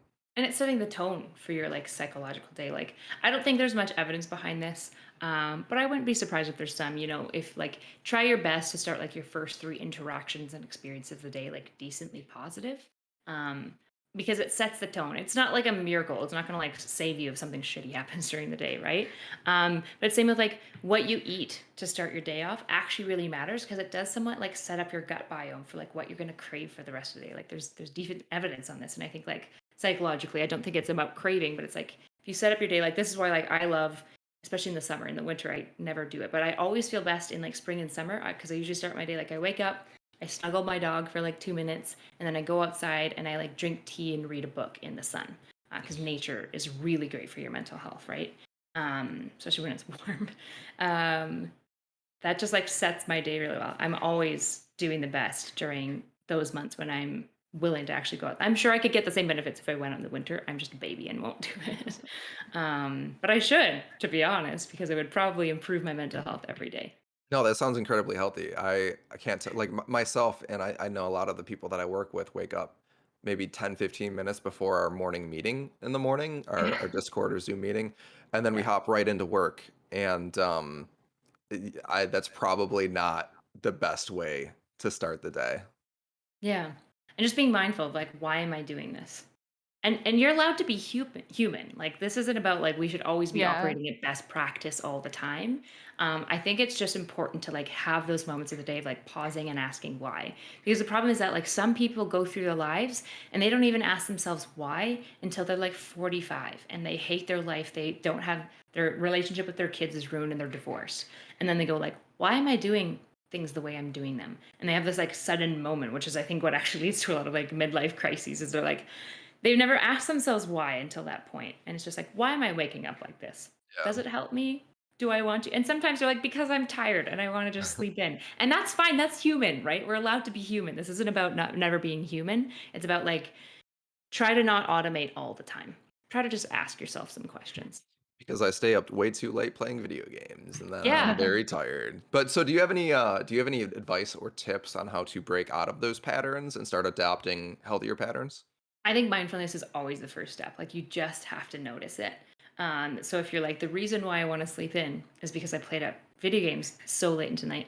Why did you play video games so late into the night, knowing that it was going to harm you? And you're like, well, it was fun. And I'm like, is it fun or is it escapism? Because sometimes it's What, escapism, right? what, Um, what are you, what are you, what are you trying to say? I got nothing to, I got and nothing video to games escape are from. fun. Yeah. And I'm not even opposed to using this game. I know people who like video games are the only reason they didn't kill themselves when they were like 15, you know? So like I'm not saying even escapism is bad, but especially once you're an adult, it sucks for kids, right? Because sometimes the reason that they're escaping is because there's nothing they can do to improve their life because they're a kid, right? Yeah. Once you're an adult though, like you have more capacity to like make these changes that you need. So you're like, if I'm escaping all the time, why am I escaping all the time? Like you can read like Atomic Habits and do all these things to like change your habits, but like, and sometimes that works for people. But a lot of people find the reason why they find that it doesn't work is because like they need to get at the core issue that's going on, which is like, why am I automating all the time? Why is it easier to be out of my body and out of myself than to be in it? Asking those questions. It's not fun, but it's important to ask those questions. Do I enjoy my life? Do I actually have fun playing games? Or is it just what I know? Why is it what I know? Why is there nothing else? Yeah, self-reflection is hard for a lot of people. I know, like, when I first started going to therapy, it's really hard to admit that things you do are not healthy. It's really hard because I also suffered a eating disorder. And it's just like, well, why do I have this relationship with food? Why do I feel like do it even though I feel horrible after type of stuff? Yeah. And that's hard for a lot of people to even like get to that part is like realizing I need to change something about what I'm doing. Um, but yeah, it's just like she said, mindfulness is being present in the moment, and I guess asking yourself why is a good start. Sounds like. Yeah. Just asking questions and like being okay with what the answer is, even if you don't like the answer, right? Because I think a huge reason why people don't want to ask why is because like they're so afraid of what the answer is going to be. I think like Mm. I think a lot of people get very frozen by their internal shame, right? Like they don't even want to look at why because they like hate what's under. And they'd rather just not have to think about it, which sucks because there's like this complex thing with self-view, which is like if there's parts of you that you really hate, sometimes you need to like learn to accept them. sometimes you need to change them because maybe the reason you hate them is because they're kind of shitty and you should probably like change this about yourself, right? But I think like shame is very like there's some evidence that shows like guilt is a very motivating feeling. Like we never actually want to prevent people from feeling guilt, which I'm concerned the anti-shame movement is doing, where it's like, don't even feel guilty. And I'm like, no, you guilt is good. Guilt is doesn't feel good, but guilt is good. It's very motivating. It inspires changes of behavior. Guilt seems to be broadly a decent feeling, especially when it's proportional. Like if you do a shitty thing, you should probably feel bad. That's like empathy, right? Yeah. Shame, on the other hand, is freezing because guilt says I've done a bad thing. Shame says I am a bad thing, right? Shame is very freezing. It doesn't motivate you to change your behavior. It doesn't motivate you to do anything but to hide, right? And so we avoid our shame. We kind of put it in a black closet. Then we blame everything else in the world for why we feel that way. And we never just look at it because it feels so terrifying to look at. So it's like, oh God, if I know it's there, somebody else might find out too. And I'm not going to be worth anyone's time. Yeah. I think you hit the nail on the head. With like, are you just asking yourself, are you happy with your life and who you are? Because when I was in high school and middle school, and most of my social interactions were just my online gaming community, like it definitely wasn't a good place to be in. Every day, I like the only thing that I would look forward to after school was playing video games. I definitely had an addiction of sorts because that's all I would think about through the day. And then I would go home, I was allowed like 1 hour of gaming. I would get in that hour and then that would end. And then all I would think about was getting that next fix. Yeah. And I knew like what life I wanted. I had it like envisioned in my head, but I never took any steps to getting there until eventually I went to college and had just removed myself from the environment that I was in at the time and completely changed my life. And yeah, definitely happy with where I'm at now, but it was hard to break those cycles early on. Yeah, I mean, especially when you're a kid and certain cycles you can't break on your own, you know. You are somewhat like a victim of that. And I think like probably a large part of like what people deal with now, not to be like the classic psychologist, but like a lot of it comes from like when you are younger, like you are helpless to these things, but you're also developing. And so like you still develop in response to like really shitty circumstances, but the way you develop is like a coping style that once you get into adult land doesn't work very well. And like, oh, suddenly you're like, oh, all these coping styles I had to like make me survive being like, to make me bear with like the difficulty of childhood, whatever it is, like bullying or your parents sucked, or like maybe just like you're just kind of a black sheep in the family. Like nobody was really doing you wrong. You just didn't really fit in, right? All these things, you like build these weird coping patterns and then you try to get into like adult relationships and you're like, oh, I don't work in adult relationships. That's weird. This kind of sucks. How come I have no intimacy in my life, you know? It sucks. I think there's like a chronic need for intimacy within our culture. And we can gain that in so many ways, but it's like Mad Lad and I were talking about this actually before. Like I think play is one of the best forms of intimacy you can have, especially like play that involves like touch with another person. Like I don't know if you guys have ever wrestled with somebody, but it is fucking fun. It's so fun and you feel so like bonded after and like you're so present in the moment when you're wrestling, right? It's just like you and the other person and you're like sweating and like trying to like pin each other and it's just play. Um and I'm very big on like not shaming people for play, right? As long as your play isn't harming other people, right? Like if your play is like being a fucking sadistic piece of shit, like okay, well that's different, right? But like when people want to like LARP or do HEMA or like do whatever the fuck they want to do, I like really hate that in our culture. And I'd be curious about your guys' experience. Video gaming used to be really stigmatized. It was viewed as like a weird person thing. And like you're kind of a weirdo if you're on the internet. And that's really shifted. Like I'm like trying to tell like my millennial friends being like, no, literally everyone's on the internet. It's not weird. Like everyone plays video games. It's not weird. But there's still like, especially I think in the older generations, this resistance of like viewing it as weird, which is sad because it's like if it's just a form of play and delight, like adults get this so rarely in our lives. Like why would we want to steal joy from somebody's life by being like that's weird when it's like this just is. Say like Yeah. drinking and getting like blasted every night is like probably weirder for like actually being accurate here. Definitely true. I think part of it is like we grew up in a transitional period where it was very not online and then it was all online. So like we got to grow up with the technology and now it's where it is and it's so advanced and people just have that as a tool, going into socializing or gaming, anything. It's so easily accessible now. So I think that's part of it too. It's just like we thought it was weird because it was new to us back then. But it's not really that weird anymore. People are finding their, husbands and wives online, and it's not something that we ever thought about before. People would, meet in normal circumstances before. So it's just interesting, like the amount that the advanced technology really played in our like social upbringing. Agreed. Yeah. Yeah, it was. I say this all the time. I wish I had grown up in today's social environment in high school because now everybody plays video games. Like, Yeah. there's not a father that I talk to whose child doesn't play Fortnite or Call of Duty or some game these days. And back then, yeah, it was super weird. If you were the guy who played World of Warcraft, you were who I was. Like, you were definitely the weirdo, and you were Yeah. afraid to talk about it in public places, which made it hard to find other people who also share those same hobbies if you're afraid to bring it up and talk about it because it's so Yeah. stigmatized. So it was really tough to find those like IRL communities of like-minded people. But now it's super common. And like you said, Jess, people who find relationships online. You brought up, what was the game that you brought up?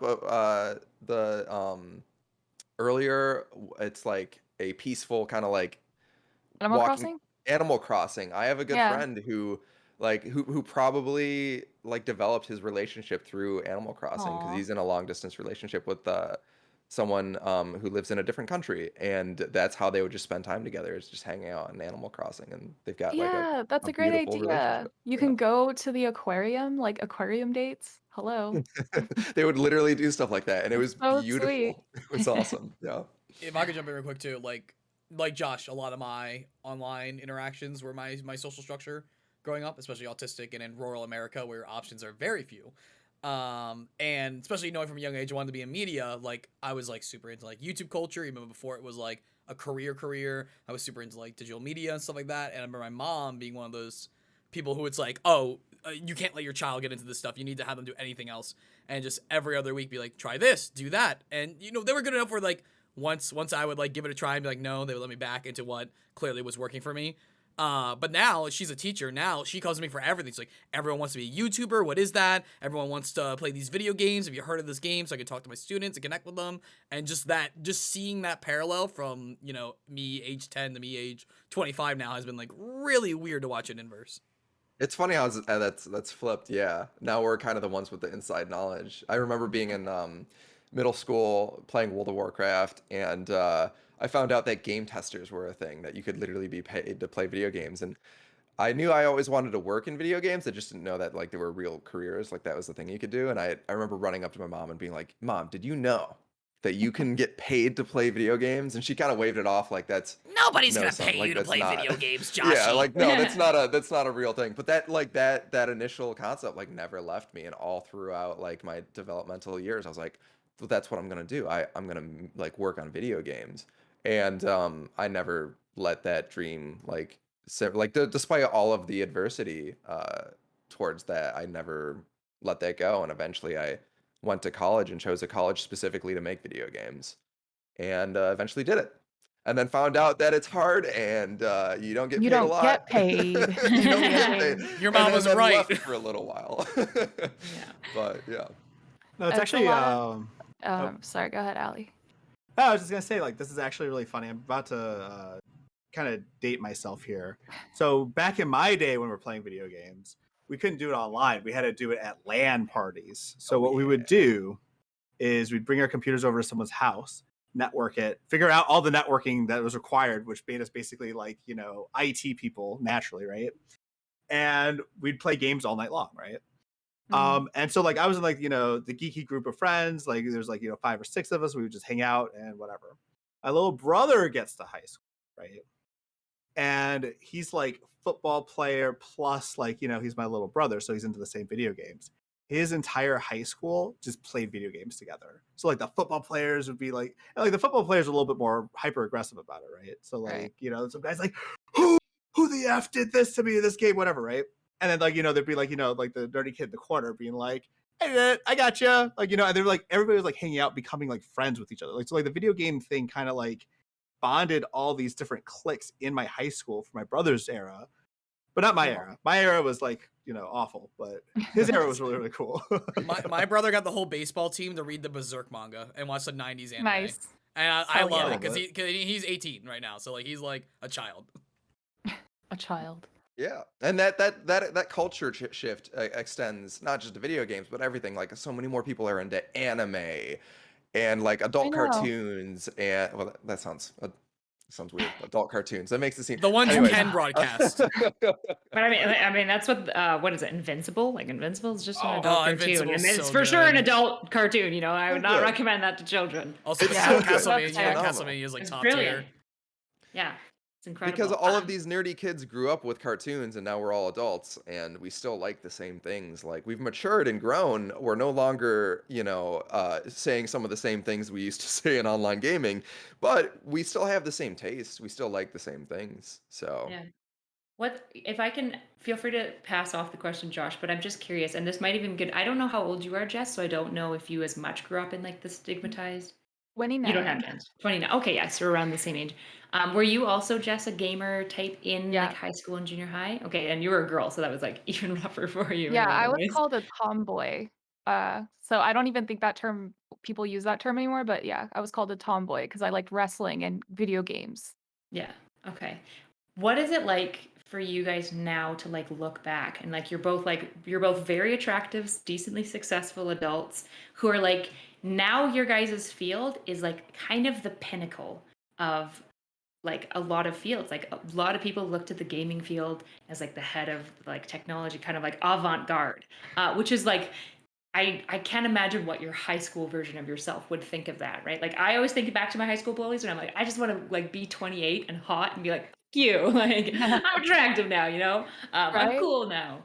I'm just curious what that's like for you. Like, Yeah, really go quick, I ahead. want to jump in and shout out Marichess, who rated us day one and is in the chat. So shout out to Marichess, and yes, adult cartoons. Yeah.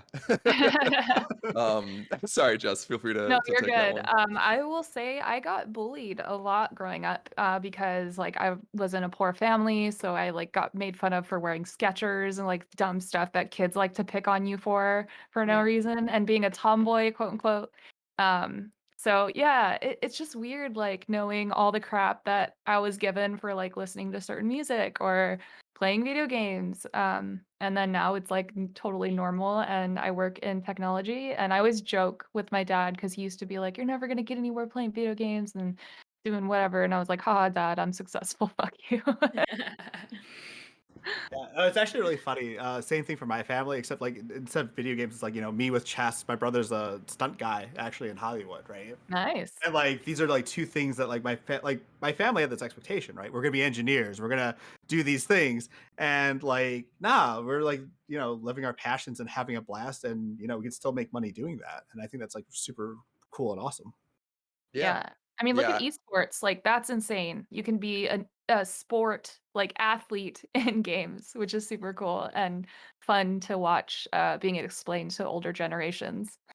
Yeah, esports is my bread and butter now. That's like I'm a video editor within the esports industry, which is such a unique niche, but it's one that's blowing up. And the fact that you can, like, back when I was a kid, that wasn't even on my radar. Like, Mom, did you know you could get paid to like play games like as a game tester? But like, if Be I good had at known them. that you could like be really good and actually just play games and get like paid, hundreds of thousands of dollars, if not millions, that would have totally shifted my perspective. And I Josh, think you say this, and I remember to this day, my second issue of Game Informer I ever got as a child had an article about the World of Warcraft World Championships. And I think the prize pool was only like $100,000, which like compared to modern esports, not a lot for the World Championships. But I remember seeing that and be like, Mom, they're athletes playing games. And my mom like literally took it and was like, you're not reading this. Like, no. yeah. Like, We're not Mom, putting go those pro. ideas in our kids. Yeah. Yeah. So actually, I did want to add something to this real quick. Talking about competition in games, right? Like, So it's really fun. It's super awesome. Like, so I'm a competitive chess player, but like there is like, the happiness attached to it, but there's also like different kinds of stressors that come from esports. I don't know if we want to get into this today or not, but like there's something really interesting to be said. Like, hey, we're gonna pursue our dreams. We're gonna like, get into these games and use it to make an income. But there's like this other added stressor and this pressure added to it. And we've got Erudite here, so I'd actually be really curious to get Erudite's take. Like, what do you think about this like kind of dynamic where we've got folks who are playing games and they enjoy the games, they love the games, it's fun, but on the other hand, a loss is not just like something you can shrug off. A loss actually costs you money and pride, and it can be like kind of hurtful. Yeah, I mean, what's the specific question? Like, what impacts would we expect that to have on mental health? Yeah, like how do you keep yourself even keeled in that sort of like environment? Like, do you have any clients that have like experienced this, or like have you seen this in like your field? I mean, yeah, most homeless addicts are not esport Oh, fair national enough. competitors.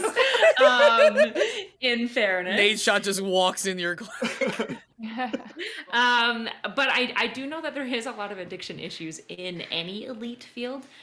In large part, lots of stimulants are abused to just like keep you awake, basically, and like sharp.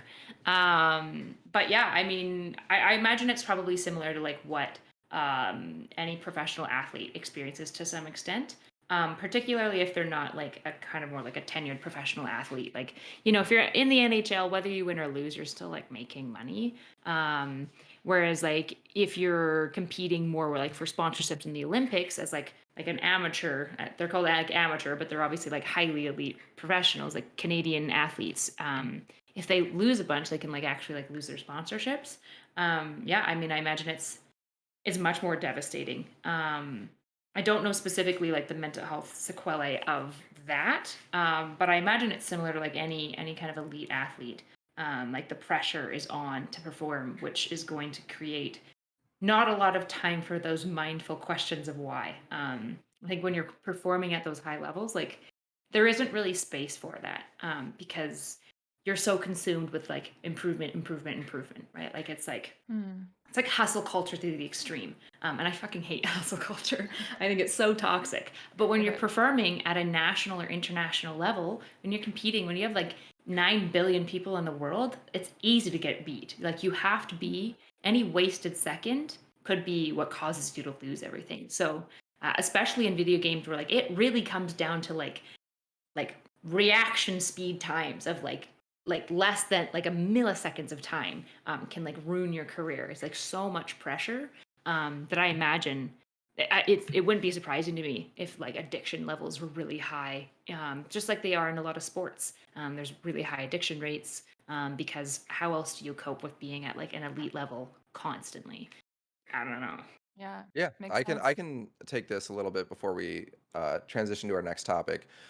Working on the esports side, you definitely do see a lot of performance enhancing drugs being used. There's a very infamous case where there was a player on the Overwatch League who I think it was he had taken too much Adderall or a similar performance enhancing stimulant, and he threw up mid match, like at this is like a tournament where there's a live audience and they're Yeah. like the two teams are literally like sitting like across from each other, and the guy just like backs away from his computer, and this is all recorded live, and just like throws up.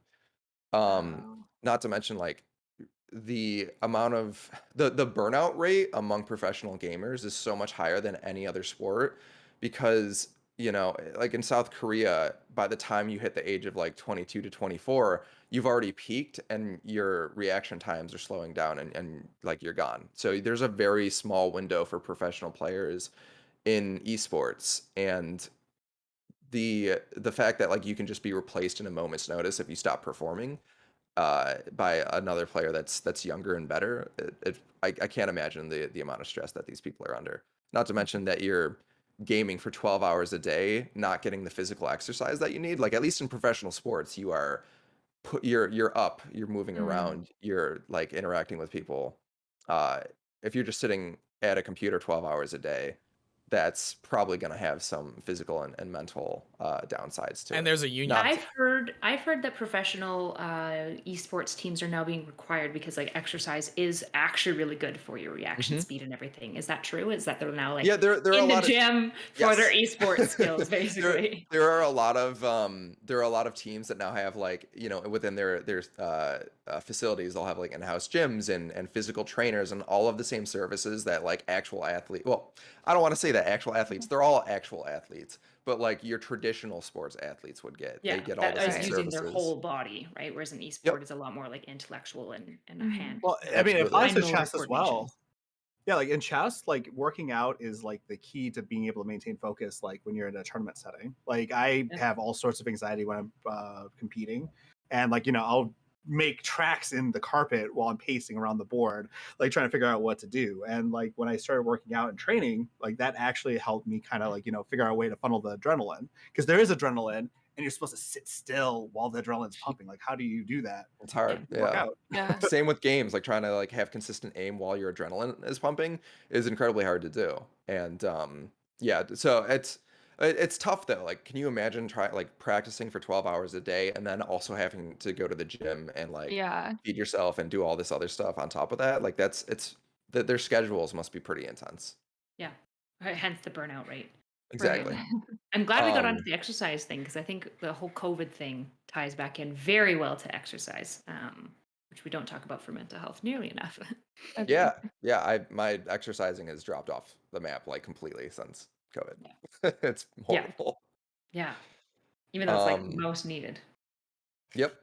I Yeah. that's man, I wish we had more time to like jump into that. I would love to talk about exercise, but we are running out of time and there are some we asked for COVID stories from some of our viewers that we were going to talk about and read on air. So, I think we're going to jump into that, but maybe we can talk about dive deeper into esports and exercise at another date. I like that. Cool. So to start it off, COVID story number one comes from Julie Ravencrest. And correct me if I'm wrong, these all came from Twitter, Yeah. correct, Mike? Yeah. Yeah, these all Yeah, came these came from from Twitter. either our Twitter account, Jess's Twitter account. I don't think we had any from our guest's account, but I think it was mainly for our two. Okay, cool.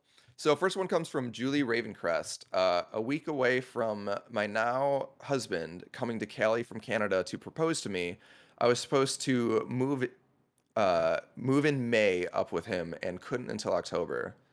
So yeah, that's I have a lot of friends who were supposed to get married like in the middle of COVID, and it completely threw out their schedules where they either they had to postpone it or just had to do like smaller, more intimate weddings and not exactly like what they wanted to do. So that's that's definitely like, something that's pretty common. Yeah, relationship strain happened a lot to my friends during COVID, not just, with like their marriages, but just being stuck at home for so long and not seeing your other person, the person that you want to be with the most of the time. It's stressful and it's hard. And yeah, I could imagine feeling just defeated over something like that. I got lucky. I got broken up with right before COVID, so I was already, didn't have to deal with that. I was already depressed. I was I already was gonna say sad. that sounds almost worse because then you're like it highlights the aloneness that you're feeling. But Yeah, I mean, look, there were. I like to joke that I was already in the pits of despair, and then COVID happened, and everyone was brought down into the pits myth with me. So I was like, "Hey, what's up, everybody? Welcome to the pits. You already owned It's real good to have estate, you so you here." were doing pretty well. Yeah, I mean, it also gave me a lot of time for spending so much time alone. It gave me a lot of time for like reflection. So yeah, I don't know. I didn't hate it, but I was already sad. So. Uh, Jess, you want to take the next Yeah. one from Pastor Dave I'll Plays? take this one. I was and still am working in disability care. And so of course I worked straight through all of the lockdown. My wife and boys had a really rough time of it, though not being able to go out to work school. She cleans houses, so there's no work from home in that instance, which makes sense. We did have a 10-day isolation thanks to an accidental close contact. And then one of our boys tested positive, so about 2 weeks off and then stuck at home. So thankful for church friends making deliveries for us, especially as we have no family close by. Wow.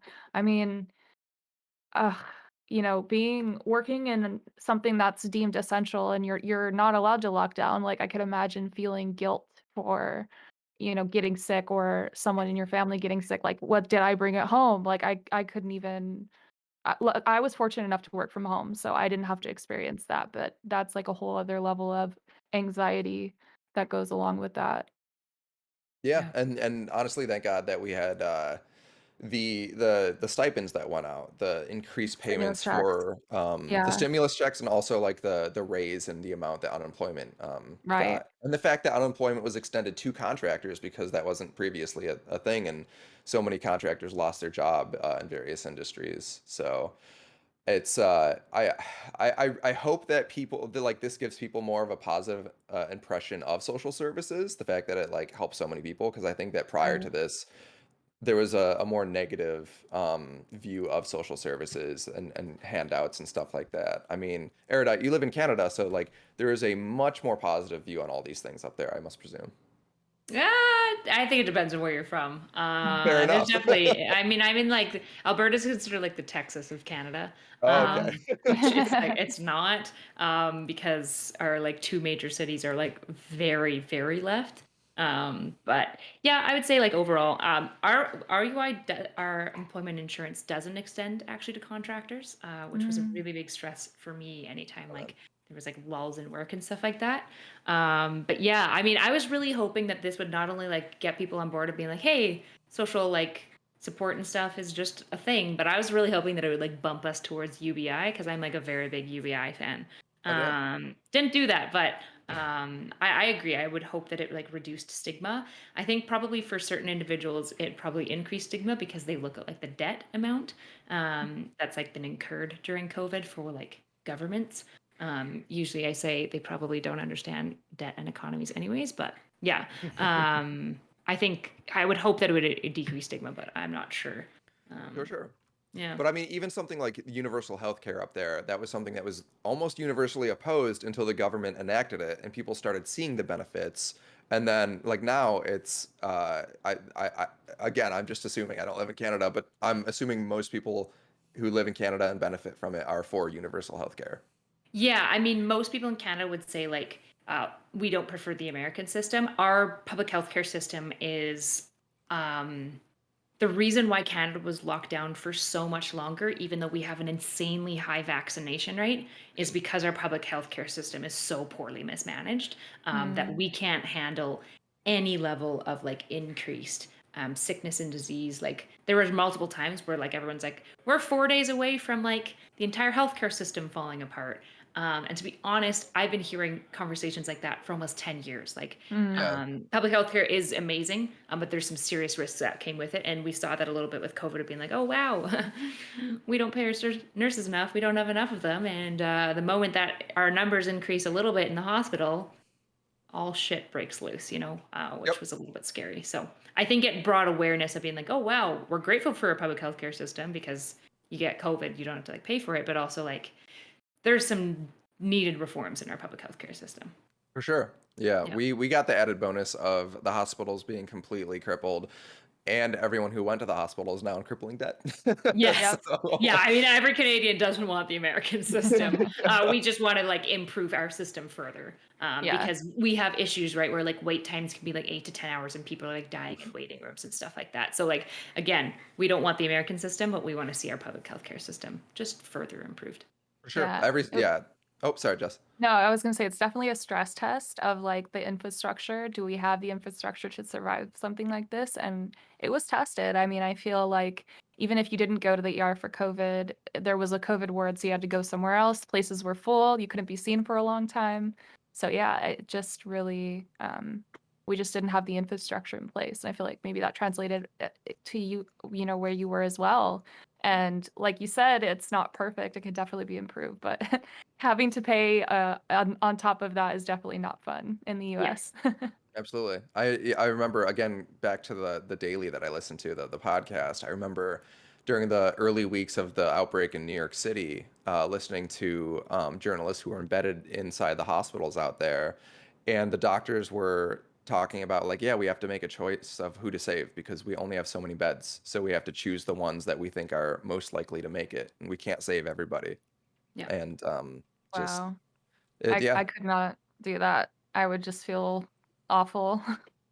yeah. This like I think this is shown that like everybody's system and medical infrastructure uh is just not prepared for global outbreaks like this, and we all need to do a little bit better. Yeah, and the tragedy is that we're gonna like recover from this, and then we're still not gonna actually probably make like that. That's the issue. Like with the Yeah. 2008 like housing crash, is we're like, wow, we need to make sure we never do this again. And now like the housing market is Yep. worse than it was Again, in it's 2008. about to Yeah, crash again, and that's a topic yeah, for another episode. But yeah, we're yeah. about to enter a Great Depression, and no one knows that. Anyways, Real quick, if I could, on the topic of the actual like first day Yeah, of statement we have course. for this one, I think also we talked a lot today about essential workers, grocery store workers, delivery people, transit. I think coming from my experience too, there's a lot of people that like had to deal with corporate abuse in this time. For me, example, big international company I was working at, I was a studio PA. You're the lowest on the board. That means you're the only one coming to the studio sometimes. You have to make sure all the computers run. You have to deliver everything to everyone. You are the only person that everyone comes into contact with. So if you go out and do something and get sick, you're going to get the whole company sick. And yet you don't get healthcare. You don't get a good Yep. wage. And then you also have other employees who don't take it seriously and are putting you at risk to put everyone else at risk. And it's like, well, what am I supposed to do? And I know a lot of friends who either just gave up working in their respective industries because they just could not handle that moral pressure of keeping the people safe they're responsible for while not Yeah. getting compensated for that level of care, as well as just the idea of like you were being squeezed for every dollar during that moment where everyone else got to work safely from home or got to work safely from Mhm. another country from some people at my company that I knew about. And it's just a lot of just weird stuff that went down, and there's a lot of people who just I just want to say if you made it through that, like good on you, and you can probably make it through anything now, but yeah, it was a rough time for a lot of people out here. Because you're expendable, Mike. All right, I'm hitting stop streaming right now. No. Also, can we just give a shout out to Mike because he just got. Can we say it? I Are you can't announce it till comfortable? Monday, but yes, I got a sweet Oh. new job. Okay, Congrats. not till Monday. Sweet new job though. Mike got a sweet new job, and we'll tell you where it is next week. But it's a big deal, and we're all very happy and proud of you, Mike. Good Congrats. job, Mike. Thank you. All right, on to the next one from Ashanti. On death's door, honestly, I had just been abused and had all my money manipulated out of me. The Los Angeles job market was dead, so work wasn't to be found. COVID sort of saved me. The unemployment insurance payments, living with my dad, um, I was able to build back up my bank account and stabilize a little. There were other problems, of course, but that was a major one for a bit. So yeah, I think this goes back to what we were talking about, where those unemployment and stimulus payments gave people who might have already been in a bad situation just the breath that they needed to figure out like what they wanted to do next and focus on themselves and their mental health for a little bit. Yeah. Yeah, Yeah, it's I think scary too. what I Oh, sorry, go really ahead. find interest from this and the previous one is this element of the community support that they each received, right? In this one, her dad, in the other one, the church. Um, I'm not sure how everyone feels about like churches, but like I shout out to a lot of when I was working with a lot of churches through my mental health, where I was they were getting me to come in and give public health education to church members because church members are not very informed on mental health, unsurprisingly.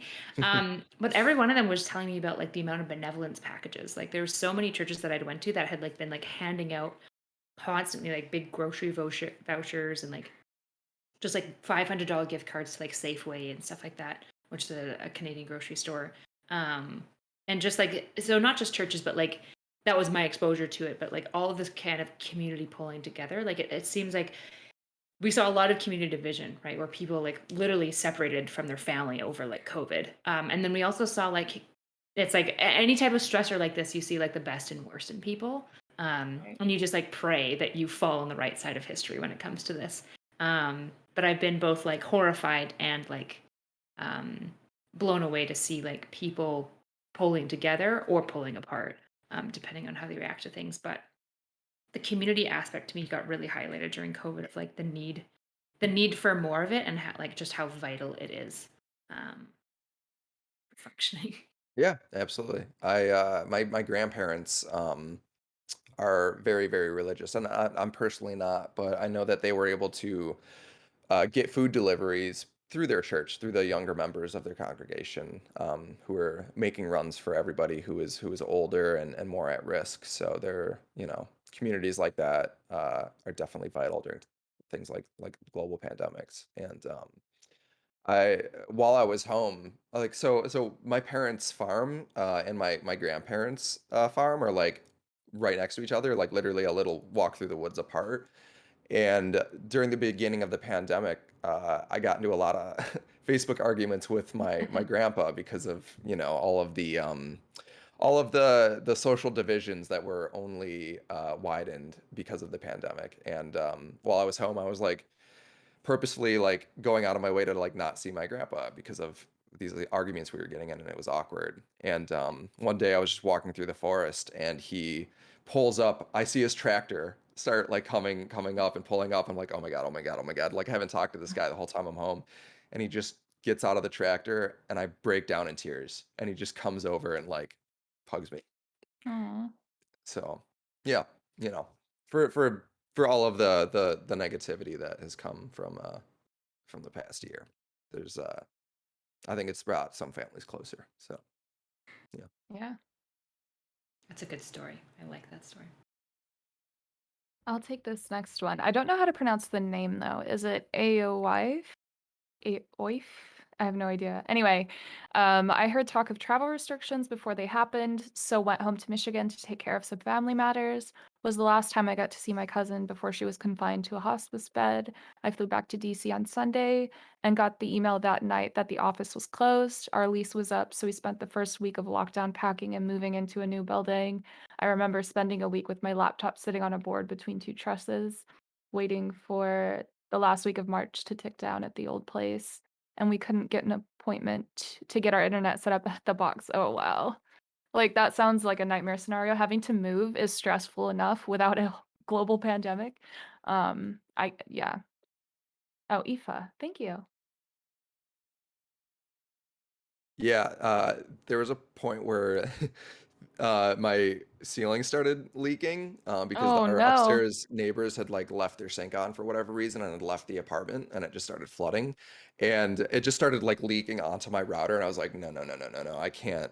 Without internet, I have nothing. Yeah. I can't work. I have no social interactions. Like not the internet, anything but the internet. Yeah. Yeah. Yeah. So Transitions are hard in general. Like they're psychologically Right? difficult. And then I can't imagine. I did like a lot of hard transitions during COVID as well. And it just, yeah, it exacerbates it because COVID just makes everything so much harder to do.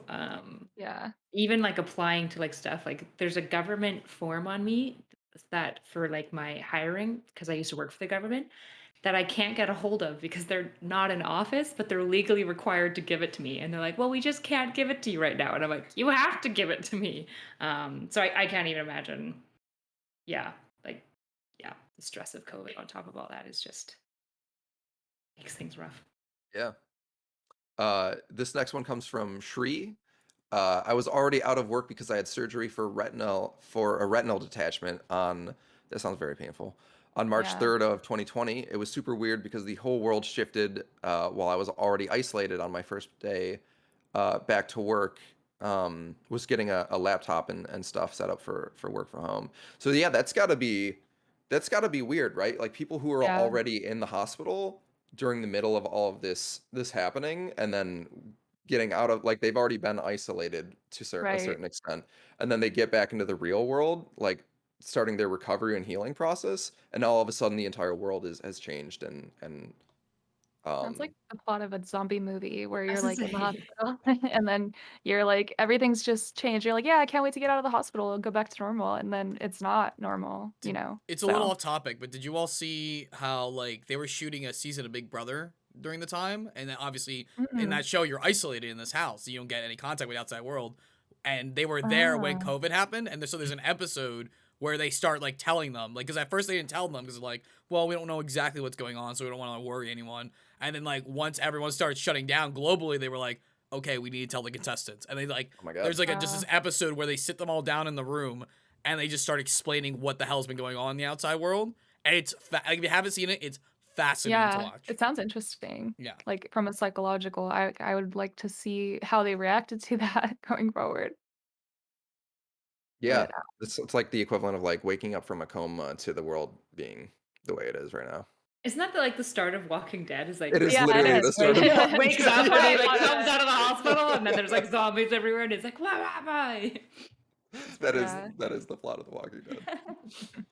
A weeb called Samwise I like that name. says, I love that name.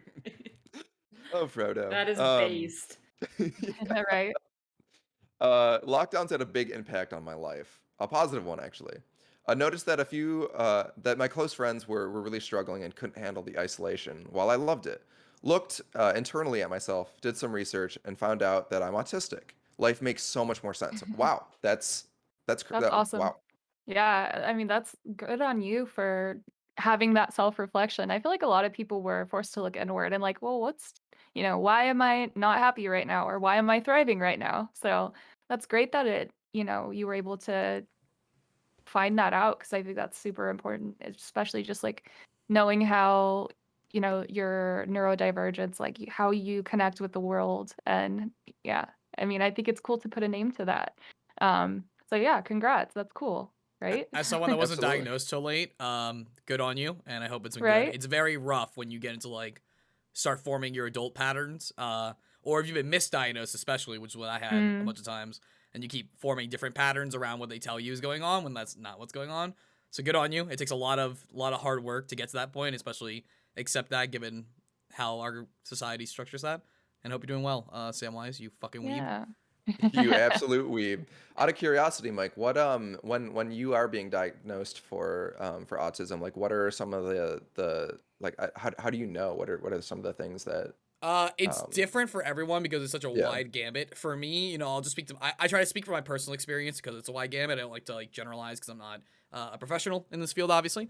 For me, my life was weird where at first they thought I had ADD and they put me on Ritalin, which was not what I should have been on. Oh no. Yeah. And it actually had like the weird inverse effect where it like zombified me, and I don't remember Oh. any of 7th grade. Wow. Because I just like quit all my sports. I didn't want to do anything but sleep and eat and then do what I had to do, like go to school. Rital's a wild drug. It For was sure. awful. And then I was on Yeah. ADHD and Adderall, and that was also not fun. Oh, you didn't become a professional esports player? I didn't, and it actually like really triggered me, honestly, being in college and seeing people take Adderall for that. It actually like had some really negative effects on me, like seeing people so liberally use like these drugs that Just like for I felt fun. like Yeah. robbed my life in a lot of ways. Yeah.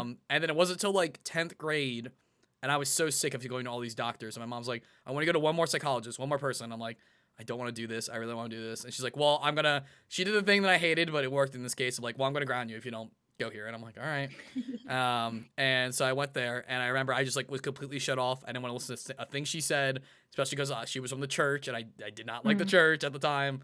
And she was like, I'm just going to read you this book. And she pulls out this child's book about a cat, basically.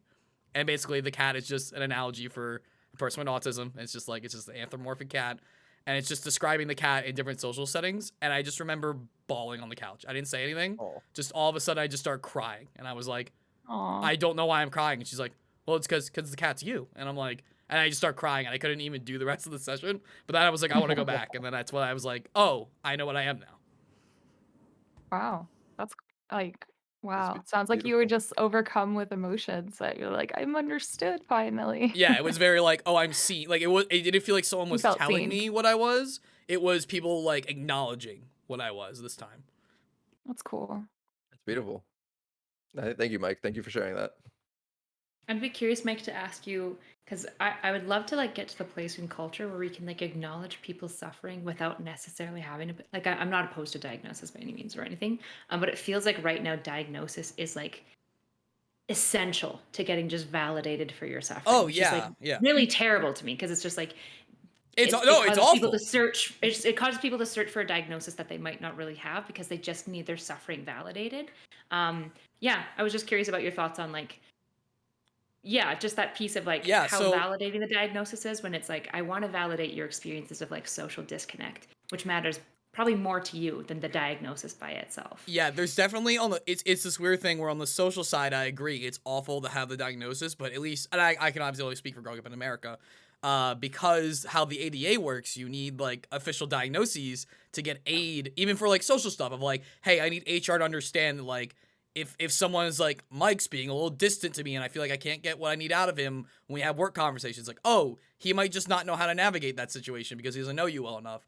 And for that, I actually, it was weird because I went to college and I was like, I really want to try just doing everything without my aid because most of my aid was social stuff and not educational stuff. And I'm like, I don't want my teachers like treating me different because that's what I grew up with in high school. I just wanted to like try to go in fine. And it was great.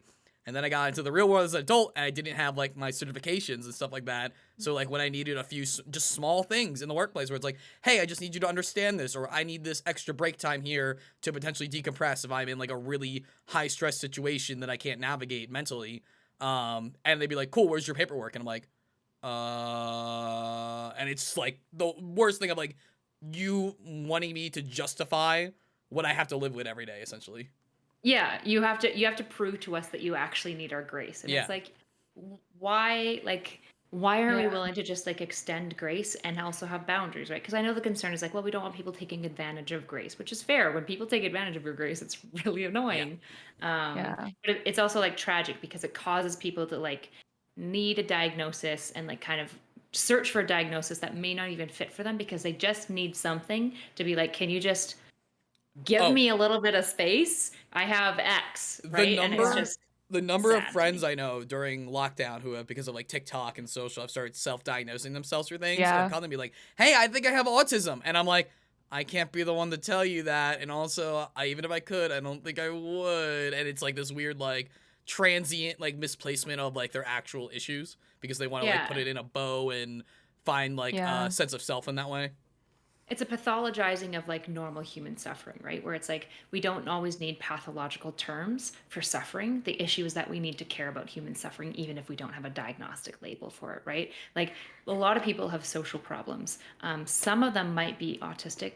More of them are probably actually socially anxious, and they might not even be diagnosable as socially anxious, right? But that doesn't make their difficulties not horrific, and it doesn't mean that they don't need support and that they need like ways to overcome that. Yeah. Yeah. And not to extend it too long, but just like, prove your point, like kind of capitalizes. Like for me, I'm an enigma where I'm highly functioning, which is already an enigma for most autistic people, by society standards at least. And I'm also an extrovert. So like most autistic people with their social issues are introverted and they're quiet and they don't look for engagement. Whereas like I'm extroverted, except for I'm just walking blindly into these situations because I seek social interaction, but I don't necessarily know how to navigate it with people I haven't spent time around yet. And like that was the big, and that's what caused a lot of my misdiagnosis. They're like, he can't be autistic. He's literally loud as shit and runs around everywhere. Like that doesn't make any sense. Mike was at a party that I threw, and he was like, he just talked to everybody, and everyone was like, "Oh, my Aw. guy's cool." Everyone loves a Patrick Star costume. Everyone loves it. That is true. It was Halloween. He was Patrick Star. You were wearing the love that. icebreaker. Right. We've got two more little quick anecdotes to go over, and then we can close this out. Jessica, do you want to take the Yeah. next one from Stig of Darkfall? Stig of Darkfall says, lost my beloved wife, I did not read the rest of age that. That's what it said. 34, to the first outbreak. I've been extremely angry at people saying it's just a cold, moving on one day at a time. Yeah, I can get why you would resent someone who says it's just a cold or like they don't have something like this that affected them. So to them, COVID's not a big deal. Like I can't even imagine what that's like, losing someone to something that is new. It's happening everywhere. It's scary, right? Yeah, I mean, I don't even know how I would cope with something like that. So, I wouldn't be able to.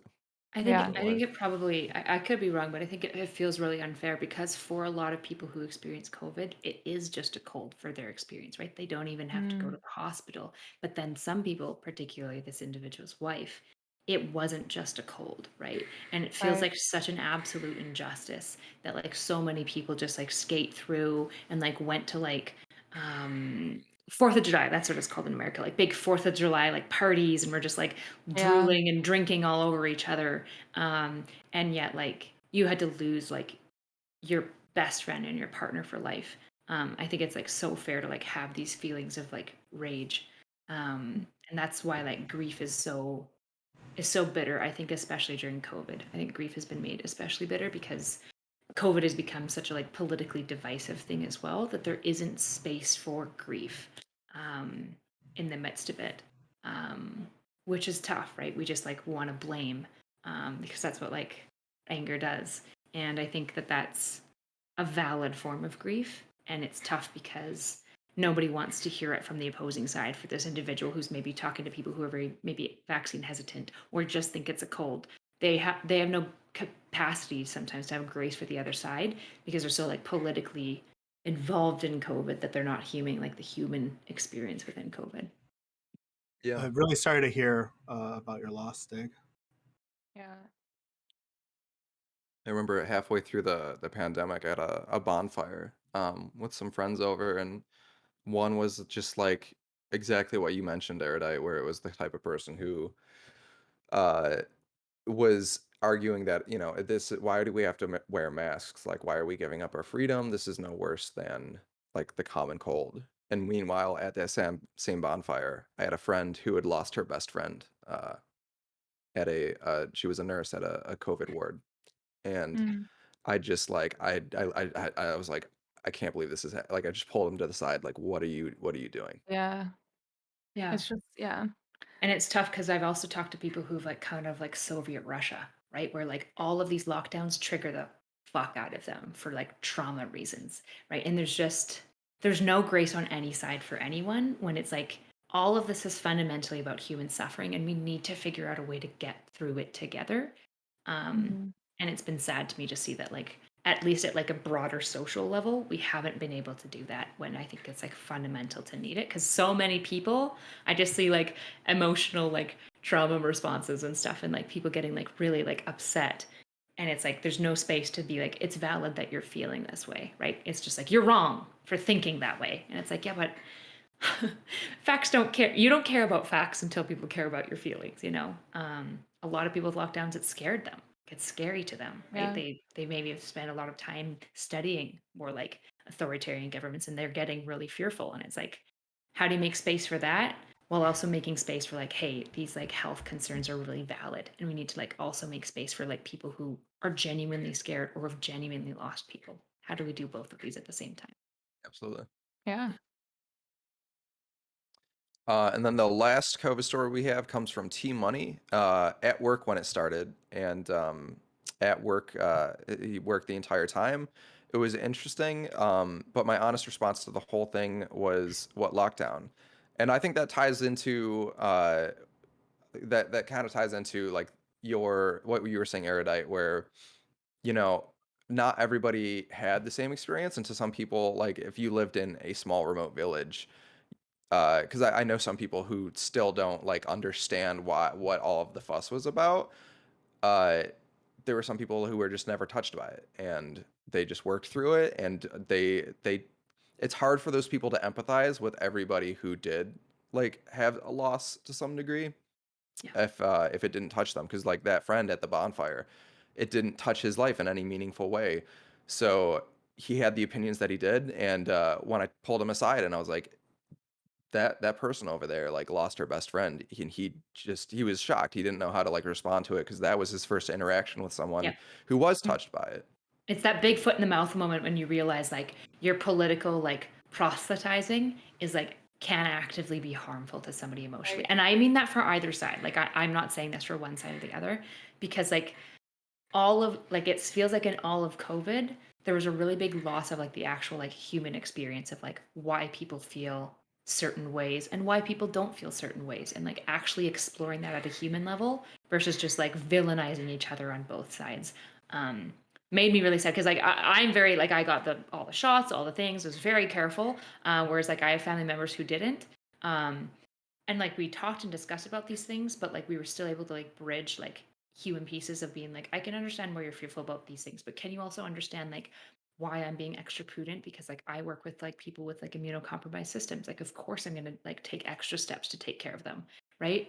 Um, and yeah, I just wish there was more human, like actual connection in all of this versus just trying to be like, you're an idiot. How do you not understand these objective facts? And I'm like, oh my gosh. Yeah. I want to actually talk about T Money's post, by the way, because it also reminds me of like privilege. So, like when I had my COVID experience, I everyone was let go, and I was able to get on unemployment, and I was able to quarantine, isolate, and just do what I was supposed to do.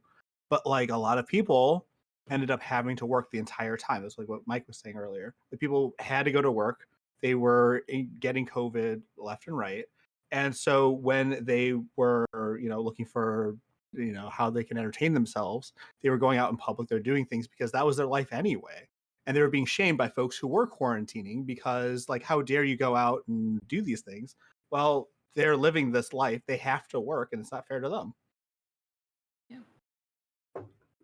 So I actually there's a Starbucks in the grocery store across from where my work was.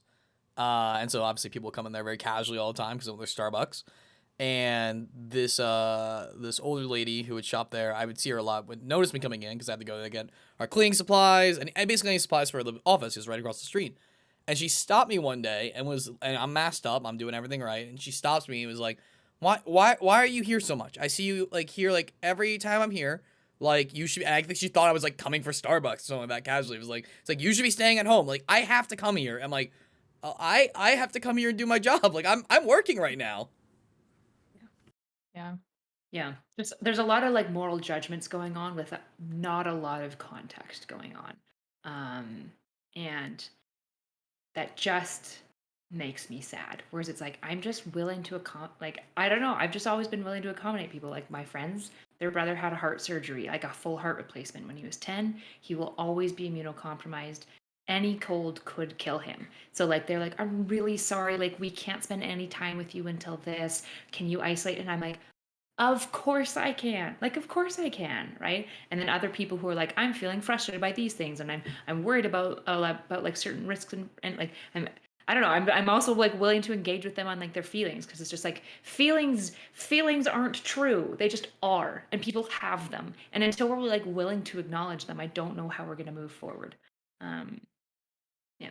Yeah. Yeah, well said. Like, I think it's super important that we hold space for the other person, even though, like, what we've gone through could be better or worse than the other person's experience. Their experience is still valid at the end of the day.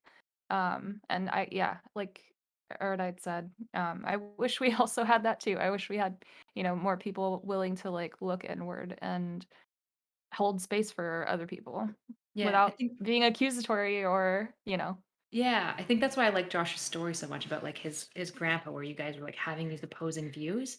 Yeah. Because like it showed to me again, like the way you guys reconnected was like purely over like him caring about how you're feeling. And I think like he knew that you cared about how he felt too, right? And it's like it's why I hate the Ben Shapiro line of like, yeah, facts don't care about your feelings. I'm like just like, no, people don't care about your facts until you care about their feelings. Like that's the first step, is like the human piece. Which I I have a just lot found. of feelings about Ben Shapiro. Me too. um, but yeah, so it's I have definitely said a lot of things to people on Facebook specifically that I regret, right? Because I used to definitely be more of like a moderate when it comes to like identity politics. Like I did try to like see both sides as much as possible, and between the Trump presidency and COVID, I've just been pushed more and more to the left. And I got into like a huge fight with my godfather because of COVID and like arguing like for science and all this stuff. And I just said there's always a line, right, where you cross it and you go from like arguing your points and like science and logic, and then like just crossing over into like personal insult land.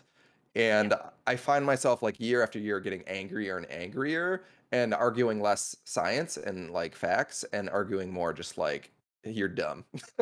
Yeah. Like being really saying hurtful things that don't need to be said. And Yeah. Which is human, right? It just yeah. sucks. It's human.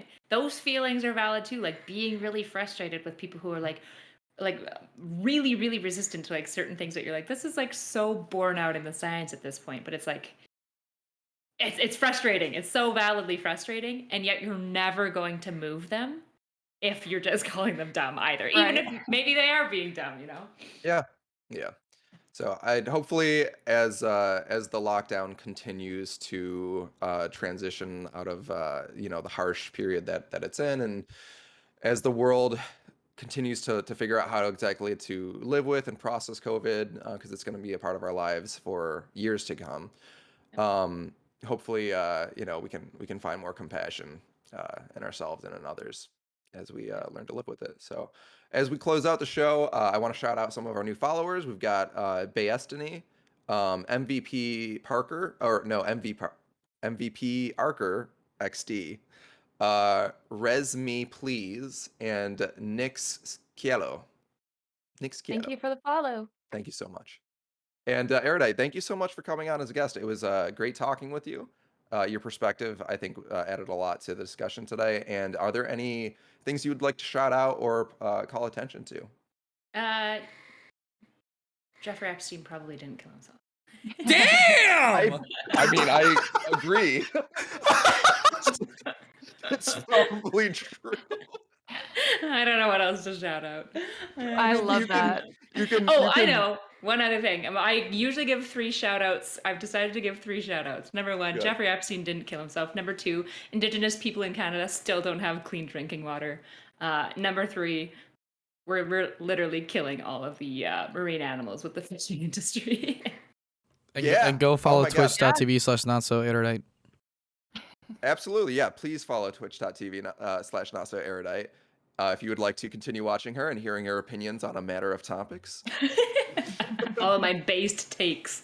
All her Base. Base takes like we should have clean drinking water. Yeah, Yeah. that's crazy, Absolutely. right? No, that's clean drinking water. Like what? I know. I watched a documentary recently about the sushi industry and how many fish are just like they just can't find them anymore. Like they just don't exist. Like there's so many different varieties of sushi which aren't served. Again. Mhm.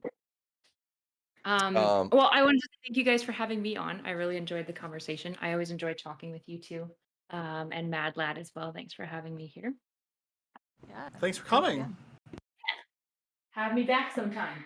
We will. Absolutely. Yeah, I would love to talk about like esports Self-inviting, so. specifically. Oh yeah, no, Yeah. you're always welcome. Yeah, I'd be very Um, keen to ask about esports. We didn't even get into exercise, which I like actually love. Yeah, Like I'd I'm love very that. passionate about exercise. So Josh, I already got a segment idea in our Discord about that. We should talk about afterwards. Cool. I would love to. stay.